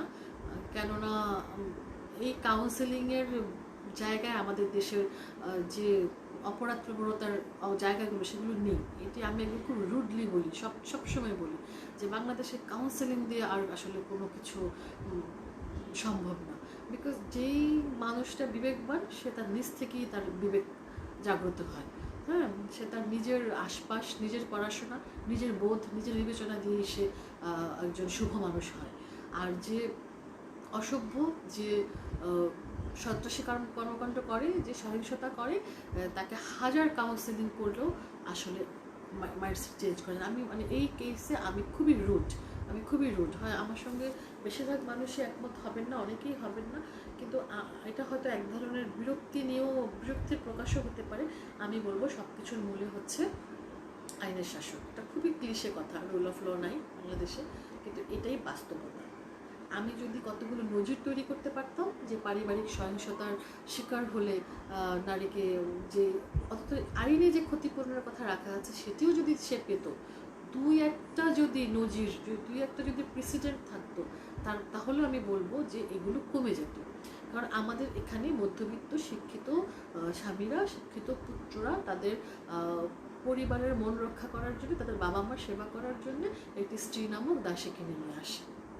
তো তারা তাদের এবং সেই সমাজে, সেই পলিশড সোসাইটিতে আবার সেই স্ত্রীটিকে খুব হাসি খুশি সেই সুখে আছে, এই ভনিতাটুকু করেও তাকে চলতে হয়। তো সেই মধ্যবিত্ত পরিবারের অত্যাচারী যে সহিংসতাকারী স্বামীটি, তার কি কখনো কোনো রকমের শাস্তি হচ্ছে আইনের চোখে?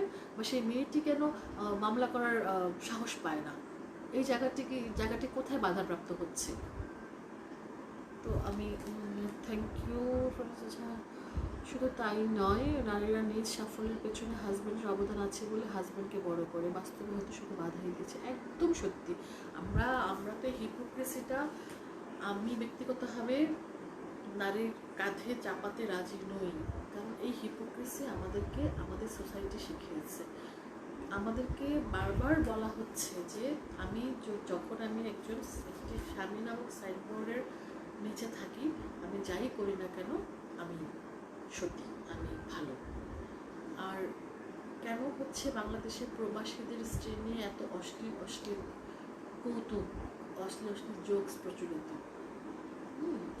কিছু হলেই বলে কি উপায় নেই, স্বামী বিদেশ। এইগুলো কুরুচিপূর্ণ এই জোকসগুলো কোত্থেকে আসে? অর্থাৎ ওই সাইনবোর্ডটুকু তার তখন নেই। অর্থাৎ নারীকে যখন একটা ভোগ্য সামগ্রী হিসেবে চিন্তা করা হচ্ছে, তখন সার্বক্ষণিকভাবেই হচ্ছে তাকে কোনো না কোনোভাবে ফিজিক্যালি অ্যাটাচ থাকতে হবে কোনো না কোনো একটি কর্তা পুরুষের সঙ্গে। তো সেই জায়গাটি থেকেই কিন্তু মেয়েদেরকে এটি শেখানো হয় যে তাকে কোনটা করলে সে ভালো হবে, ভালো মেয়ে হবে, ভালো বউ হবে, ভালো স্ত্রী হবে, তো ভালো কন্যা হবে। এমনকি অফিসেও আমরা যে এত বড় বড় জায়গায় যাচ্ছি, এমনকি যেখানে নারী স্বাধীনতা নিয়ে অনেক বড় বড় কথা বলা হয়, সেখানেও কিন্তু নারীরাই অমুক ভালো, অমুকের চরিত্র খারাপ, অমুকের চরিত্র ভালো, এভাবে কিন্তু ট্যাগিং দেওয়া হয়। এগুলো ইচ্ছাকৃত দীর্ঘদিন ধরে নারীকে হচ্ছে ওই যে বসে রাখার কিংবা তাকে এগিয়ে যেতে না দেবার প্র্যাকটিস। এই বিষয়গুলো স্নিগ্ধা আমি মনে করি যে অনেক অনেক গভীরভাবে আরও বেশি বিশদ ব্যাখ্যা করতে পারবে। আমি নিজেও ওর কাছ থেকে শুনতে চাই, জানতে চাই এই জায়গাগুলোতে। আর এর আগের লাইফটাও আমি ওর শুনেছি, সেটিও খুবই এক ধরনের মানে গভীর আলোচনা ছিল, ইনডেপথ আলোচনা ছিল। এটি আমার ভীষণ আমার মন কেড়েছে। তো এই জন্য আমি বলছিলাম যে আমাদের এখানে সবচেয়ে বড় যে ক্রাইসিস, সেই ক্রাইসিসগুলো হচ্ছে যে আমরা আসলে কিসের রেমেডি চাই, কোনটার প্রতিকার চাচ্ছি আর কোনটা প্রতিকার আমার চাওয়া উচিত। এই পার্থক্যগুলোর যে জায়গা, এই পার্থক্যের জায়গাগুলো কিন্তু আমাদেরকে চিহ্নিত করতে হবে। কারণ সমস্যাগুলো কিন্তু অনেক বেশি অনেক বেশি মানে সমস্যার শেকড় অনেক বেশি গভীরে। আমরা আসলে সারফেস লেভেলেই দেখি যে এখানে এই এতটুকুতে এই প্রবলেমটুকু হচ্ছে আর ওখানে ওই প্রবলেমটুকু হচ্ছে না।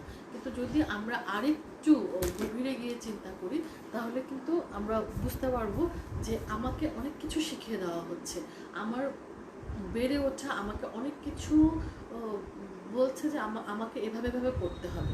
তো সেই জায়গাটুকু আইডেন্টিফাই করতে গেলে আগে নিজেকে জানতে হবে, নিজের সমস্যাগুলোকে চিহ্নিত করতে হবে। আমি একই কথা বারবার বলে ফেলছি, স্বাবলম্বী হওয়ার সাথে কাউন্সিলিং যোগ হলে তখনই সফলতা আসবে। অবশ্যই বেকার নারীকে কাউন্সিলিং করে তেমন লাভ নেই, তাই স্বাবলম্বী হবে এবং আত্মরক্ষার কৌশল সহ অন্যান্য বিষয়ে প্রশিক্ষণ নেবে, নিজের রক্ষা নিজেই করবে। সেটি আমি আসলে কাউন্সিলিংয়ের বিষয়টি বলতে চেয়েছিলাম ভিকটিমহুডের জায়গায় না, অর্থাৎ যে অত্যাচারী, যে অ্যাকিউজ, যে আসলে নিপীড়কের ভূমিকা পালন করছে, তার ক্ষেত্রে আমি বলতে চাইছিলাম, আমরা বারবার বলি যে আমি একটা সময় চাইল্ড রেপ নিয়ে দীর্ঘ সময় কাজ করেছি। তখন না আমি যখন ইন্টারভিউ করতে যেতাম কোনো একজন বিশেষজ্ঞের, শুরুতেই বলতে চাই আমাদের অনেক বেশি কাউন্সেলিং বাড়াতে হবে, আমাদের পরিবার থেকে শিক্ষা দিতে হবে। এরকম ঘুরে ঘুরে অজস্র উদাহরণ রয়েছে যে পরিবার খুবই সুরুচি বান পরিবার, শিক্ষিত পরিবার, এবং বাবা মা ভীষণ ভদ্র, অন্যান্য ভাই বোনেরাও ভদ্র, কিন্তু একজন এরকম ক্রাইম করে বসে আছে। সুতরাং সেক্ষেত্রে আমি যদি বারবার পারিবারিক শিক্ষার কথাই বলি তাহলেও কিন্তু হবে না। আমার সোসাইটি যদি আশেপাশে পিছিয়ে থাকে, পরিবার আমাকে অনেক ভালো শিক্ষা দিয়ে কতখানি আমার প্রতি প্রভাব ফেলতে পারে। হ্যাঁ, অবশ্যই প্রভাব ফেলতে পারে। তারপরে আমি মনে করি যে বাংলাদেশের এখন যে অপরাধ প্রবণতার যে ধরন, সেই জায়গাটাতে কাউন্সেলিংয়ের যে জায়গা, সেটি আসলে আরও সেকেন্ডারি লেভেলে চলে এসেছে। হ্যাঁ, এটি এটির প্রয়োজন শুরুতেই নয়, প্রথমেই নয়, আরও পরে হয়তো কাউন্সেলিংটাকে গুরুত্বের দিক বিবেচনা করলে আনা যেতে পারে।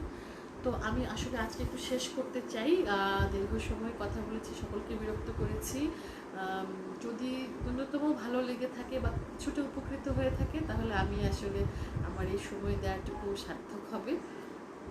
আর আশা করি পরবর্তীতে যদি কখনো সুযোগ হয় আরেকটু গুছিয়ে আরেকটু প্রস্তুত হয়ে আবার আসবো। তো আপনারা সকলে ভালো থাকবেন, আর সকলের জন্য শুভকামনা। আজকে আর আলাপ বাড়াচ্ছি না, সকলের জন্য ভালোবাসা। ভালো থাকবেন।